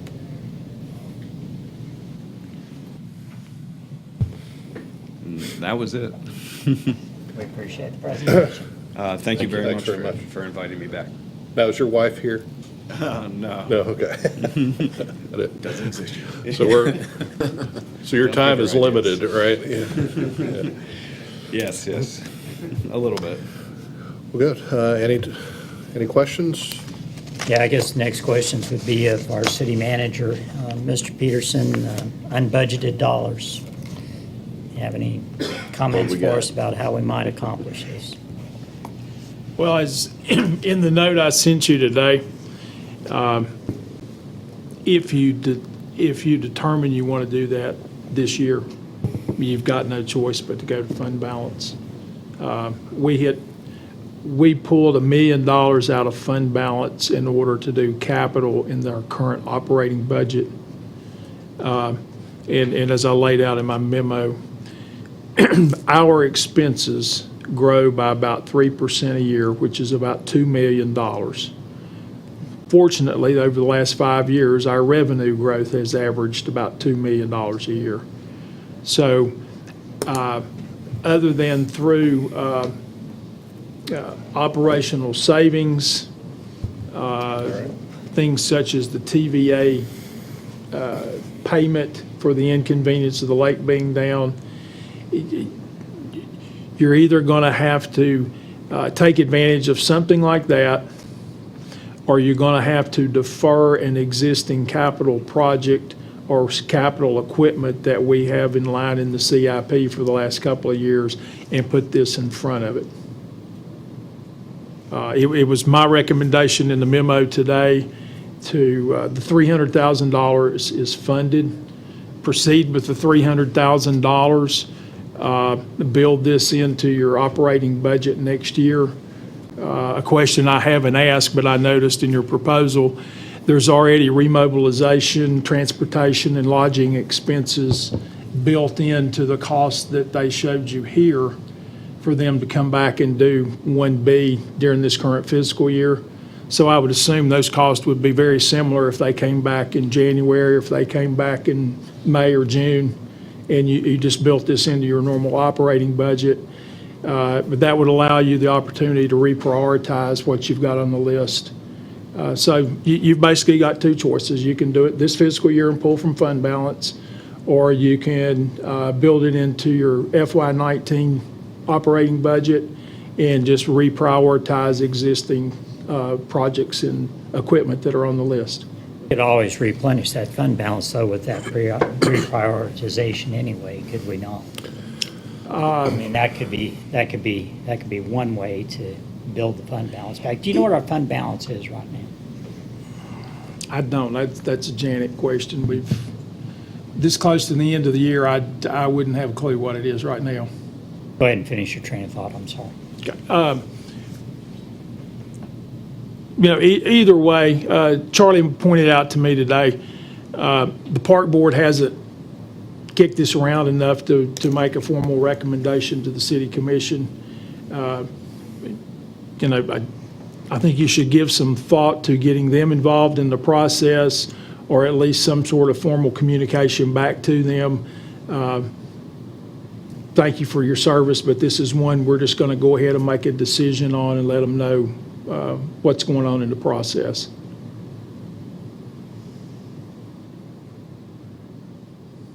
This afternoon might have been a good time to do that, but any conversation, any I discussion? see this much like the Tweetsie Trail, and Grant, and I apologize, I had to leave the room there.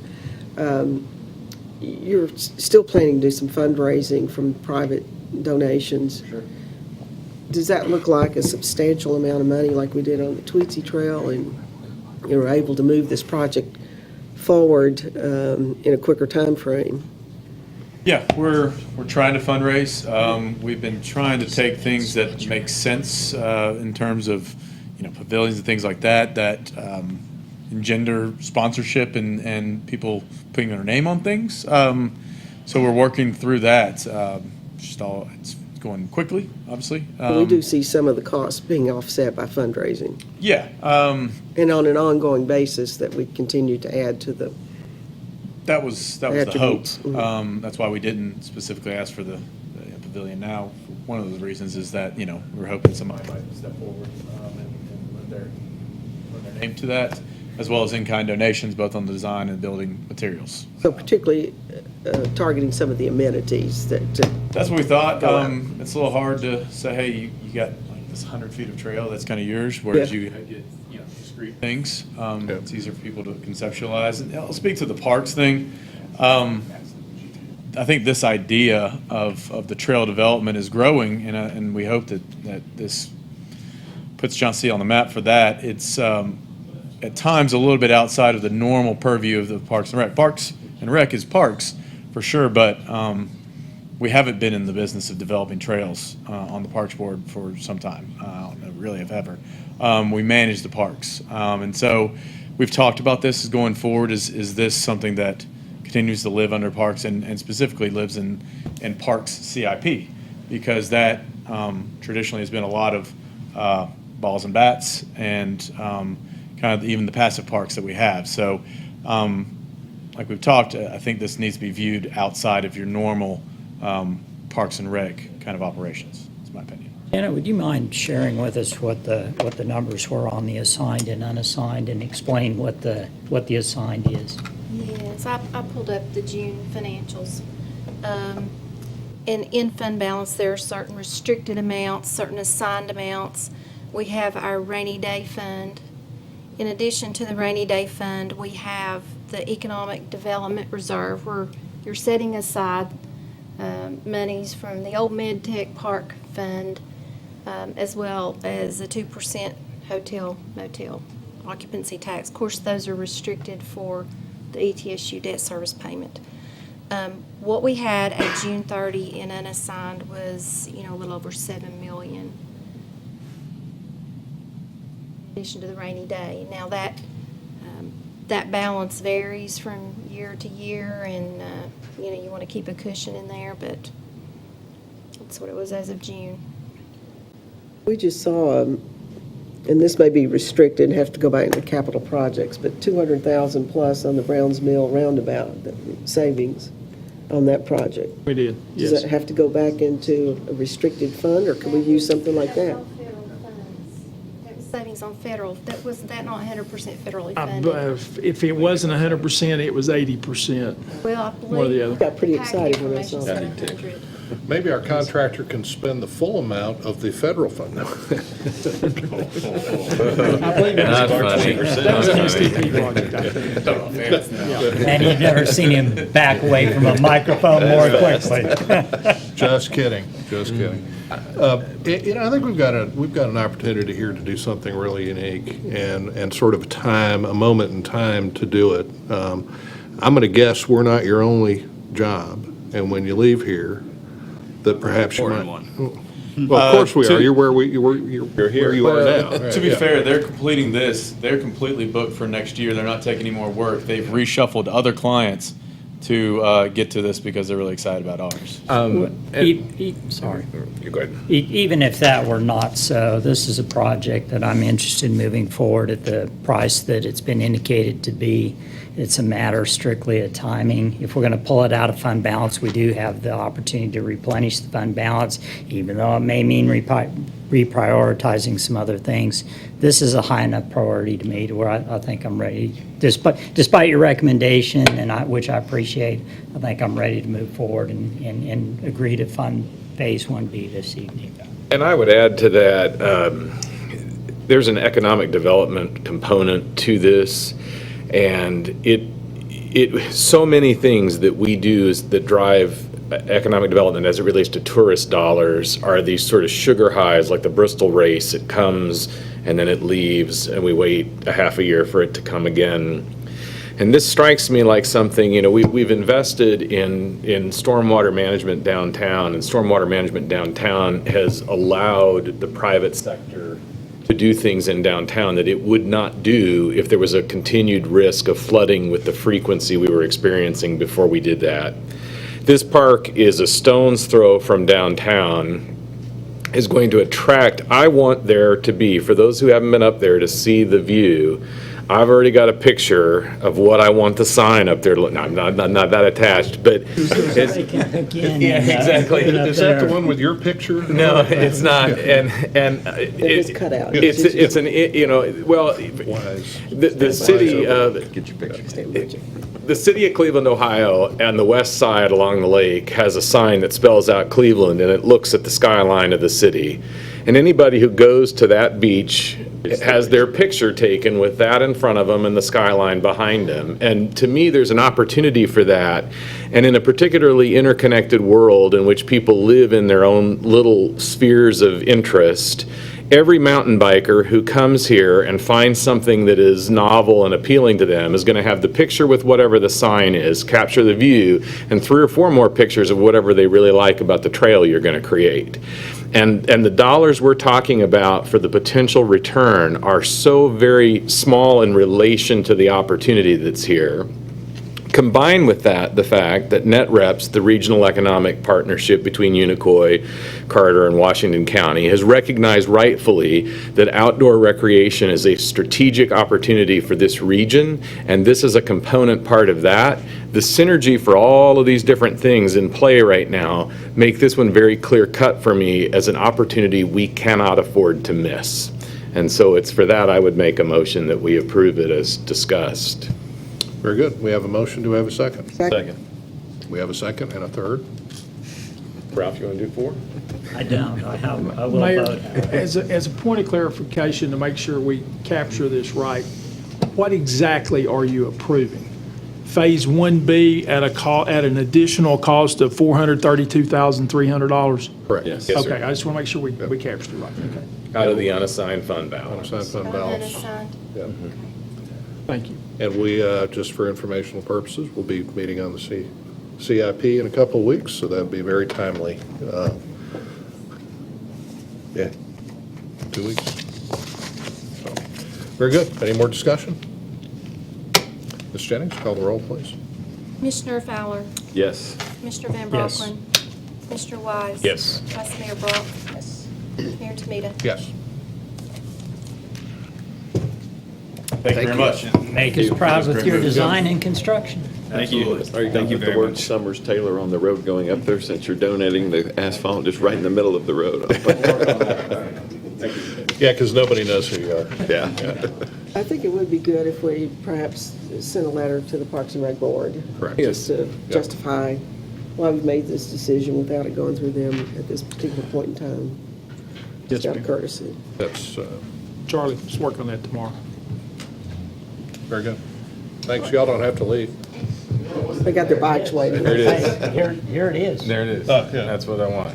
I think it would be I cool. don't want it to say Cleveland. But No, it won't say Cleveland. That would make no sense, Doug. Well, that's what you just showed us. How Yeah. about Hollywood? Yeah, exactly. There was a misunderstanding. We did. Mr. Peterson? Charlie, if you come up. Your next item, Commissioners, is consideration of the recommendation to close Buffalo Valley Golf Course and to begin liquidation of the assets. If you'll recall, in your meeting Monday night, we made a fairly lengthy presentation and had lengthy discussion about the history of the golf course, the cost of the golf course, the future of golf, and what the golf industry looks like specifically at our courses in the region and both nationally by our consultant. I think the picture that was painted, the explanation that was given was pretty bold and loud statement that it was extremely unlikely that the golf course at Buffalo Valley would ever get into a position of breaking even, and that we've got our work cut out for us to get Pine Oaks to that point if we ever do.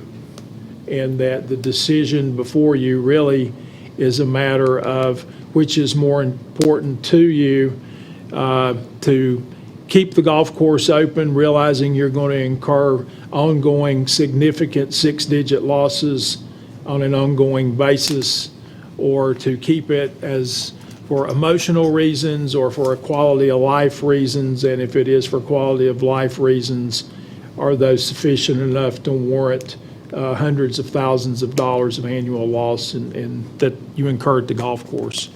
So that's a really quick summary of what we spent, 2 hours, hour and a half talking about the other night. And Charlie, if you've got anything else to add to that, please, sir. Just basically, I can go back through the summary of why that conclusion was made, if you'd like, or not. I can talk about the closure, post-closure plan if you like, but you've heard the recommendation. The staff has endorsed that recommendation of the consultant with the provision that the recommendation to close the course take place effective December 31st of this calendar year, and initiate a closure plan in conjunction with that.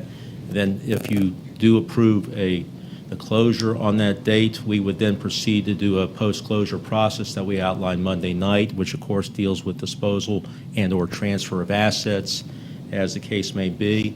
Then at your direction, if you, again, decide to close the course and have an interest in disposing of the asset, that we've recommended that you consider either issuance of a request for proposals to receive proposals from local, regional, national. There's no limit to where you can receive proposals.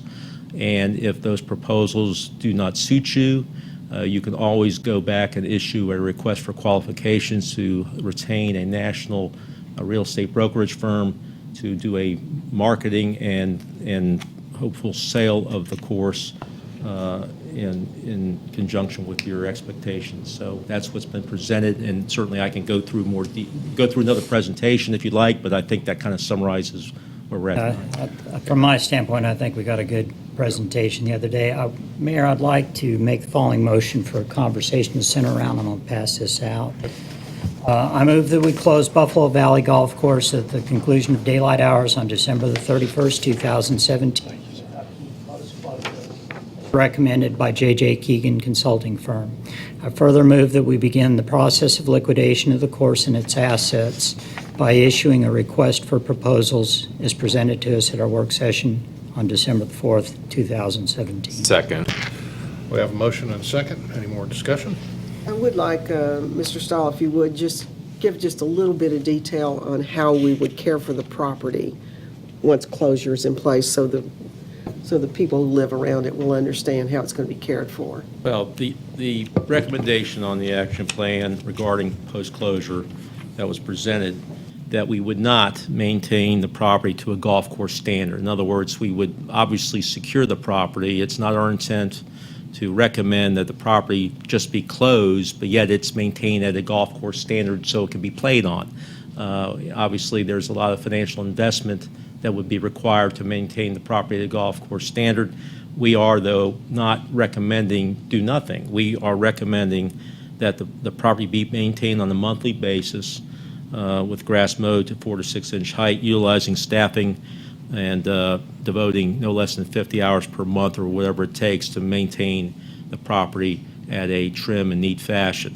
Obviously, we would secure the clubhouse. We do anticipate still using the maintenance facility, basically because we still intend to maintain the grounds at a course standard, but certainly on a consistent basis. So that's what's been proposed.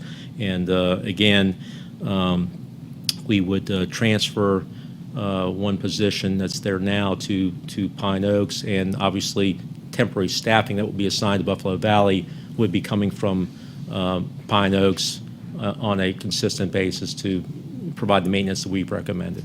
And will we put up signs for no trespassing on this property at this time? We will then? consult risk management. We will put up all required signs we need to put up. And also, I mentioned to you that we would notify the town of Unicoi and the Unicoi County Sheriff's Department that the course is closed and obviously would be restricted to access. Just one final comment. At this time, we have no viable offerings for this property, and anyone who's interested would go through the RFP process to indicate their interest. Right. We have had people that have expressed interest informally, and we have advised them that should this take place, just as you indicated, that there would likely be an RFP issue, then they could respond in that official process. And that's what has been proposed here, is that process. Yes, Commissioner. Thank you. And that would include the potential that either the town of Unicoi or the county or some collaboration between them could become one of the interested parties in acquiring this property. Yeah, yes, this would allow the commission to consider any and all offers or arrangements. There is no preconceived or predetermined conclusion to this, and it's totally within your discretion how you would proceed once a RFP has been received. And that would include the neighborhood itself. Right, If they have an right, and interest. I guess that would be the thing I would want. This has not been a decision come to quickly or without weighing a lot of different factors. We want to be a willing partner with our neighbors in Unicoi County. It's just a difficult case to make to the citizens of Johnson City that they need a second municipal golf course that isn't even within our jurisdiction, within our political subdivision. And so I would certainly want the parties in Unicoi County to understand our willingness to find a way to make this work for them. Within the past 6 weeks or less, we have actually had communication with both the Unicoi County government and the town of Unicoi to express that very sentiment and statement. Thank you. Very good. Any other discussion? If not, Ms. Jennings, call the roll, please. Commissioner Fowler? Yes. Commissioner Van Brocklin? Yes. Commissioner Wise? Yes. Vice Mayor Brock? Yes. Mayor Tomita? Yes. Your next order of business is consideration of the legislative agenda for the Tri-Cities for the upcoming calendar year. Bob, you want to make the presentation, please, sir? I know. I hate making that vote. This year, we've changed our format just a little bit more. Each year, we'll continually try to revise it, make it more effective. And we're focusing on 5 areas, and these are our 5 key areas. A number of these have been areas we've focused on before. I'll hit the highlights. If you have any questions, I'll be happy to expound. The first area is urban growth and planning. This regards de-annexation. As you recall, there's been discussion in the legislature about allowing certain areas to consider de-annexation. We would just like that to proceed in a very orderly and a systematic process. Right now, it needs more clarification. We've also talked about on de-annexation that it only be restricted to areas where the plan of services has not been met. This is a proposal also by TASER, and we think that's a very reasonable process for that. We also would oppose any legislation that would reduce the authority of our regional planning commissions inside of cities' urban growth areas. Next area. Bob, I've got a couple areas circled up. Do you want me to hold them to the end or as we go? You're welcome to ask them now. Is there legislation pending regarding planning reducing the authority of our regional planning commission. Do we, and it's going to be kind of a recurring theme, is there known movement on legislation affecting these, or are these just, hey, this is stuff we don't want you to do? Well, it's stuff we don't want them to do, but also there has been some discussion about that. But is there legislation? I'm sorry, pending? Yeah. Mayor, that's a fair question, but Yeah. I cannot answer it specifically. Until the bills are filed, Yeah. we won't really know what is filed. This was an area of conversation last year that there were serious conversation and discussion about filing such bills. And we would not be surprised to see a couple of bills come out that talked about reducing cities' abilities to regulate within their urban planning boundaries. Have we run this by Windrow Phillips at all? Yes. Okay. Yes. All right. Any other questions? The next area is education funding, as in our policy from last year. We'll continue to recommend that Public Chapter 305 and be amended or repealed, and also amend the Education of Finance Act to overturn the Court of Appeals hearing with the City of Athens Education Board in McMinn County. I'll be glad to go into some detail on that if you would like, but I think everybody's pretty familiar with those. I'm familiar. No, do you have a PowerPoint that? How many? Yeah, I've got about 10 slides. Under education issues, we also were requesting that the extension of the, to continue paying the mixed drink tax as we have been paying to our local city school system, that be continued. I was at a session today, and all parties really think this is going to end up in the Supreme Court, so this is likely for it to continue into the near future.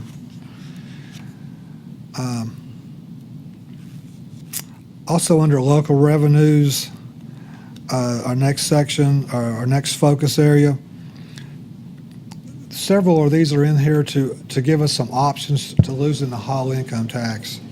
The first one is to raise or eliminate the single article sales tax cap, allowing cities to establish a local option restaurant privilege tax, and to reducing or eliminating trustees' fees. These would all be the sales tax would be local option for you to do that if you chose to raise your local option tax, as with the restaurant tax. Those would just be local options if that was something that worked for your city.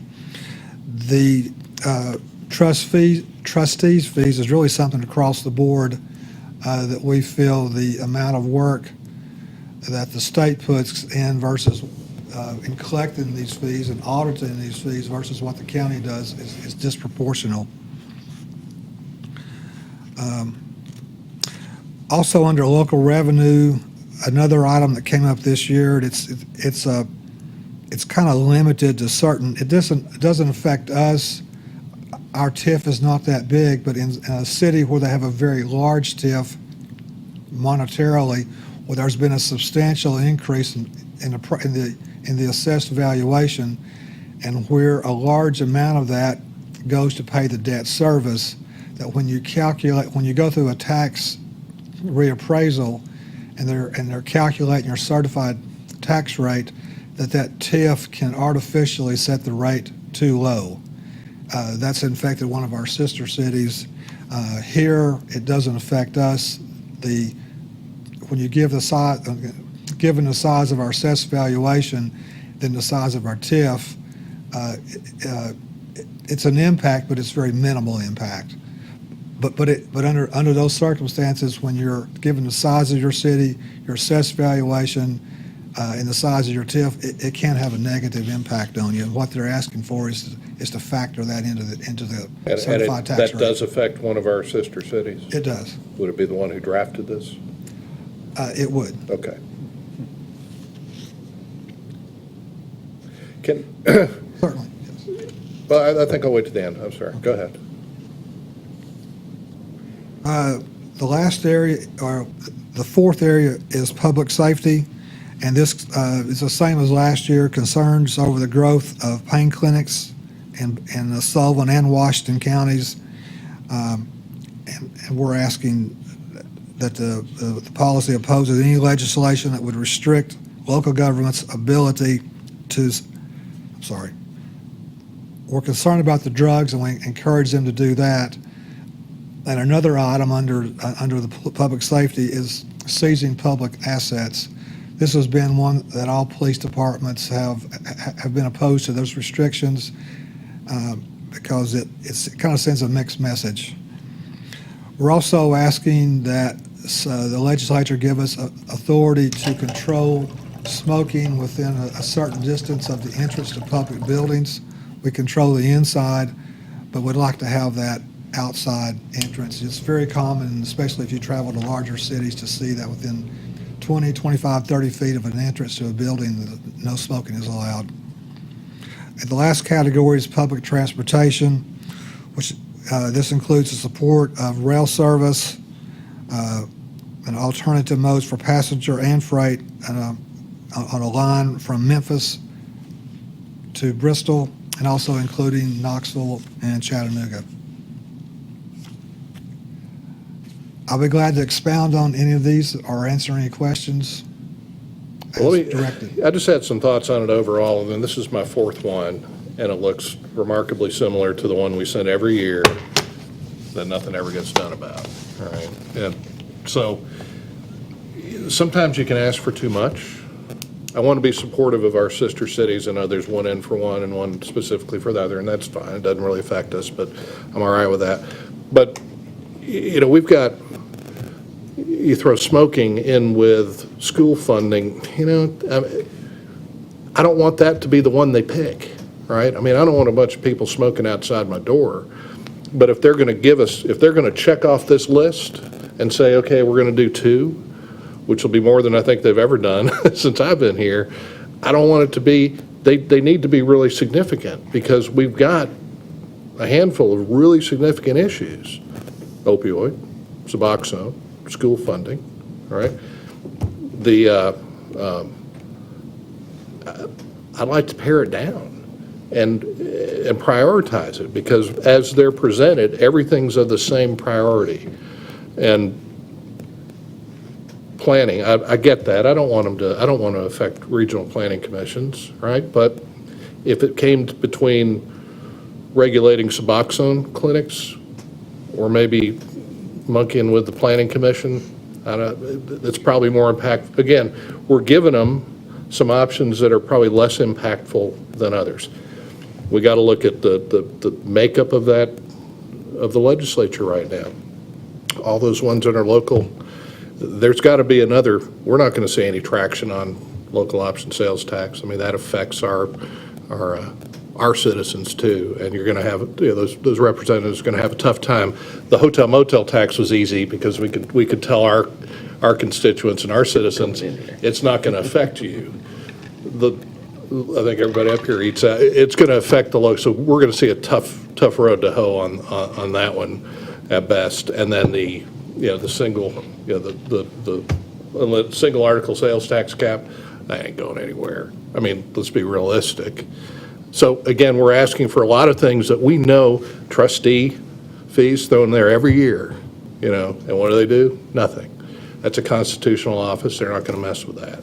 So we're throwing in a lot of things that are basically, I think, kind of a waste of time, but then we're also giving some ones of much lesser impact to us that they could, not that they would, but okay, well, we gave you smoking and we told them not to, you know, on the utilities. Is there still movement on the separate rate?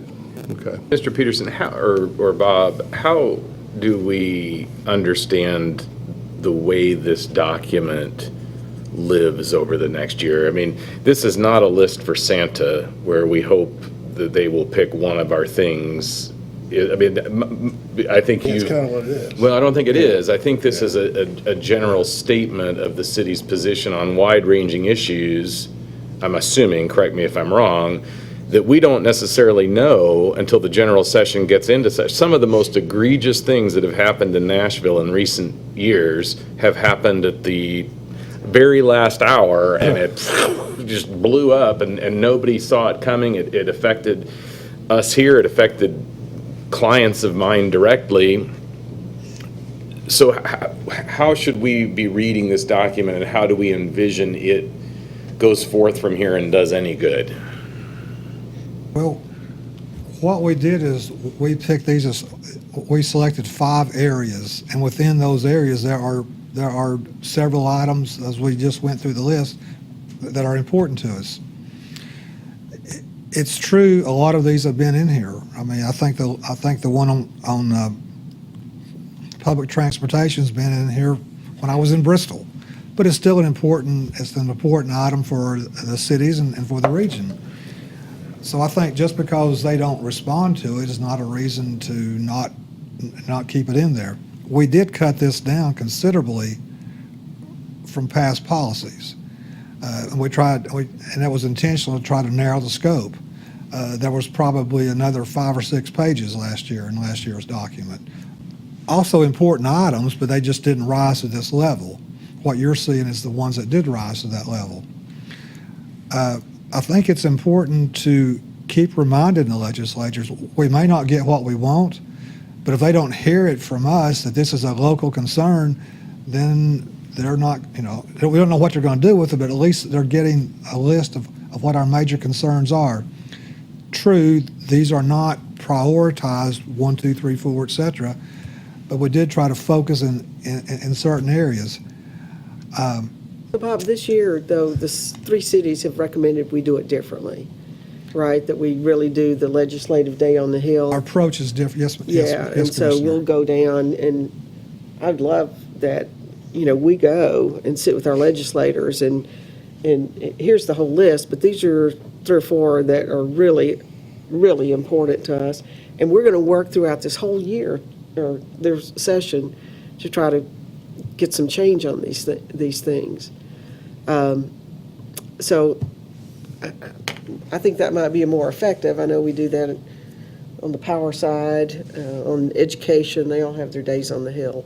But we've really never done that. As Commissioner Wise pointed out, a lot of things come out of nowhere.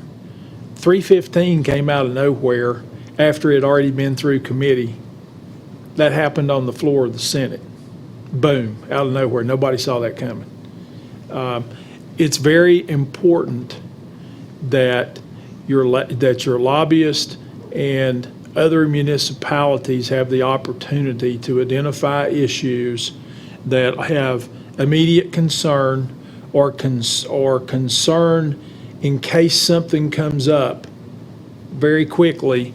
With a policy statement like this, then your lobbyists and your legislators have an idea where you stand on certain issues, and it's an important piece to get your policy in front of them, to get your lobbyists to continually work it every day, and then as things come up, we work it from a staff perspective, either through phone calls or drive to Nashville and testify in front of committees or go visit legislators as different votes come up. The smoking issue, expand on that a little bit. One of the local legislators was able to exempt the Kingsport Aquatic Center from the regulation that says you can't control smoking in a public facility. I tried to get us piggybacked in that to give us the flexibility to determine, do we want to allow smoking in our parks, yes or no? Well, that didn't get through, but the door's now open.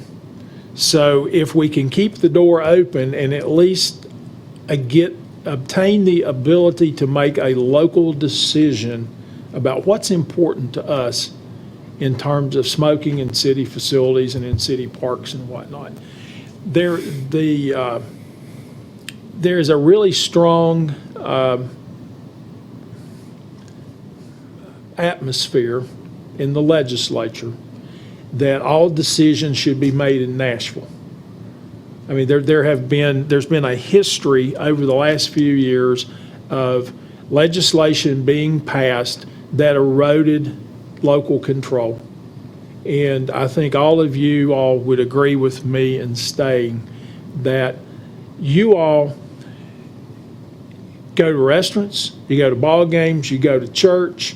Everywhere you go, you run into your constituents and you look them in the eye every day, and that you have a much better understanding of what your constituent base wants, expects, and demands in terms of control, regulation, quality of life, everything, much better than someone who is elected to office and goes to Nashville from somewhere in West Tennessee or Middle Tennessee. And the preservation of local control is really what is at the core of these policies, because it's critical. These items identified in this agenda are items that are of importance to the three Tri-Cities. As we pointed out earlier, this has been run by Windrow Phillips. They now represent 9 other cities across the state. These are real common themes for the most part with what those other 9 clients are interested in. Some of this is in concert with other cities across the state. Obviously, the school funding issue is only of importance to the 30-some of us that have city school systems. So I think it's very important that while some of these are absolutely more significant and of a higher priority to us, that we make sure that we get all of our opinions reduced to writing and in front of folks so they at least know where we are and we can work towards those. And I can certainly appreciate your desire to perhaps highlight this in some order of, pick one. This is our highest priority this year. If we can just get something done, let's do something with this one. I certainly understand, your direction on that. Yeah, and I couldn't agree more with local control. But, then a lot of things that may surprise us at the 11th hour may not even be in here. So wouldn't it make sense to just have a general statement, take it down to five specific things, and then take it down to just a general statement of local control? And that would cover what we don't know is going to happen. Again, we've picked out some very specific things. I don't want to belabor. I know it's getting late. I don't know.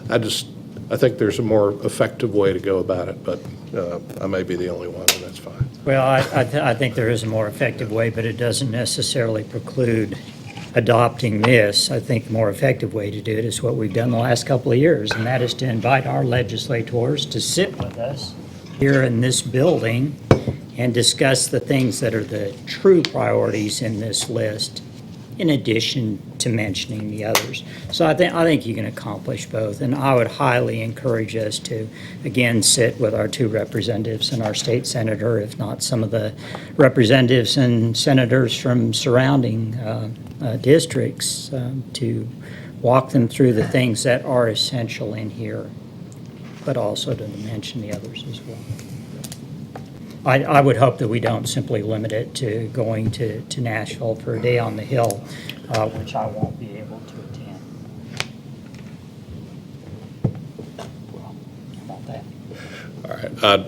Like I said, I don't want to belabor it. Do we have a motion? I move to approve the legislative agenda as presented. Second. Let Todd have that one.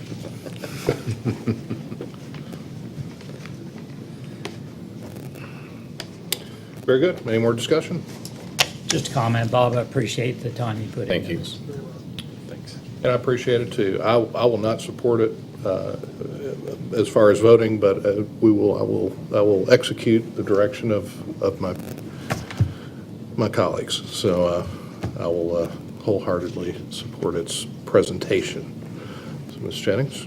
Commissioner Fowler, Yes. Commissioner Van Brocklin. Yes. Commissioner Wise. Yes. Vice Mayor Brock, Yes. Mayor Tomita. No. That brings us to the conclusion of your agenda for tonight's meeting. Very good. Any discussion or announcements? Mayor, I wanted to discuss just a little bit about what went on at the Facilities Committee meeting yesterday. Facilities Committee right now is looking at a request for qualifications for engineering and architecture consulting services for the Johnson City Schools facilities needs. And on the sheet of paper that I've provided you with is indicated some of the schools that are being looked at as far as additions and some of the other school needs that are out there. This is extremely important, I think, and it certainly was something that the committee as a whole felt was important. In providing the background information that the county commission needs to see as they consider how they're going to fund their additional schools in Jonesboro, and to demonstrate to them that, in fact, it is not simply the project for the cafeteria and gymnasium at Liberty Bell that's important and essential to our school district, but that there are other capital needs that we have as well. I think there's been some comment by certain parties, probably mostly the county executive, that was our only need, and this will help demonstrate that, in fact, there are some very significant needs of our district to provide for our students over the upcoming 5-year period of time. We also did get an update on the Liberty Bell Cafeteria and Gymnasium project. Schematic drawings are done. They have changed just a little bit in that there's a great emphasis in trying to have enough room in the gymnasium for the entire student body to be in there at any given point for assemblies. So everything is moving forward on that. The committee generally liked what they saw as far as what's been developed by Sean Shanks to When this will that point. go out to bid? Mr. Peterson, I think that was part of the discussion, and it depends on how fast Sean Shanks gets to the point that they have construction documents ready. The committee was led to believe that it would be ready to begin construction in June, and Mr. Peterson pointed out that that was probably a rather optimistic projection time-wise. I mean, we've got, they just recently completed schematics, and June is 6 months from now. To get through complete design development, the bid process, award the bid, I would not expect construction to start any sooner than mid to late summer. I think that is a much more conservative timeline than perhaps June. Don't have anything any further on that, but I just thought you'd kind of like to know where things stood, and the sheet of paper that I handed around gives you an idea of what's in that request for qualifications. There was a really good article today in the paper, so I read. And if I may, Commissioner, expand upon it just a little bit. The list you see has 10 different projects on it. Just a couple of those are driven around the 2 middle school concept.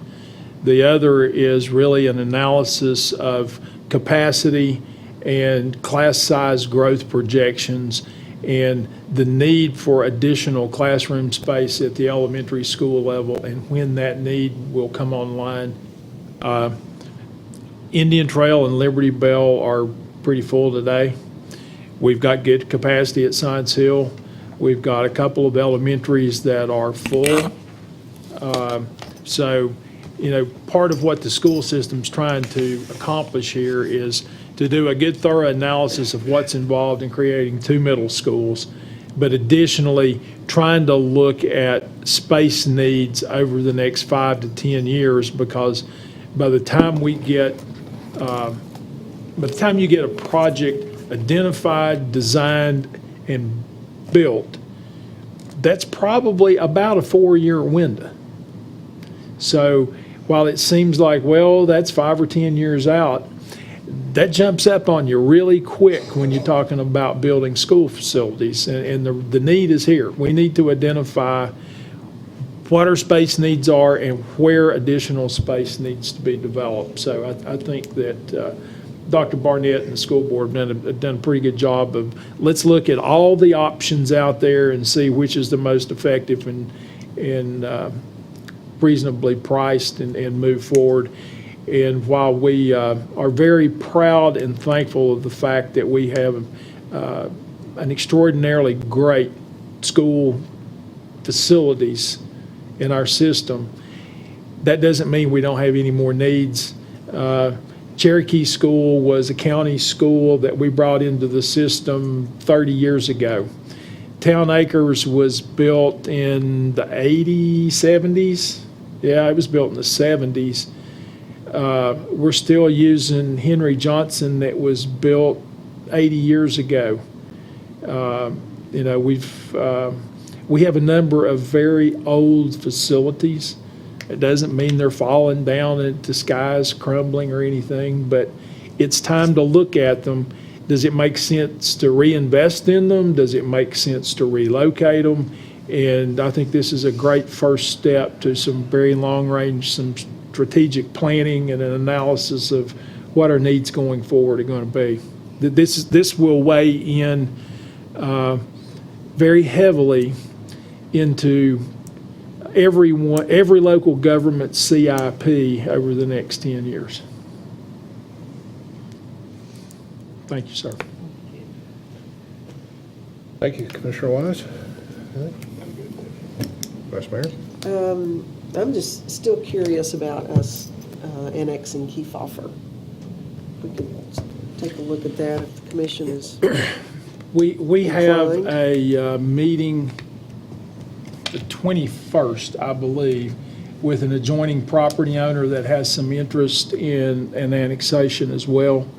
And we would like the opportunity to have that meeting and determine what the interest there is, because it is contiguous to the existing city limits and the park. So if we were going to do it, it would make sense to do it all at once, and then if that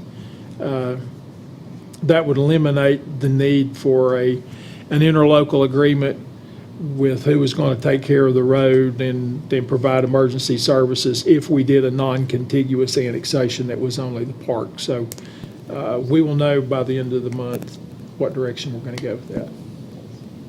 Commissioner Fowler? Round ball in the Palace is tomorrow and Saturday. I think Science Hill plays the Webb School, who's really good this year, on Friday night. That's the last game Friday night, so support our local teams. Cheer for the Toppers, who looked very good against Dobbins Bennett the other night. Girls and boys. Yeah. Tennessee High after that, too. Girls are ripping it up. I'll have to get back. I just wanted to say, give our thoughts and prayers and condolences to Ralph Davis, our good friend, on the passing of his wife, Claudine. Services are Saturday, 11 to 1. Is it 12? 11 to 12:30, fairly short window. So just at Thankful Baptist, correct. So other than that, if there's no other business, we'll call this meeting adjourned. Thank you.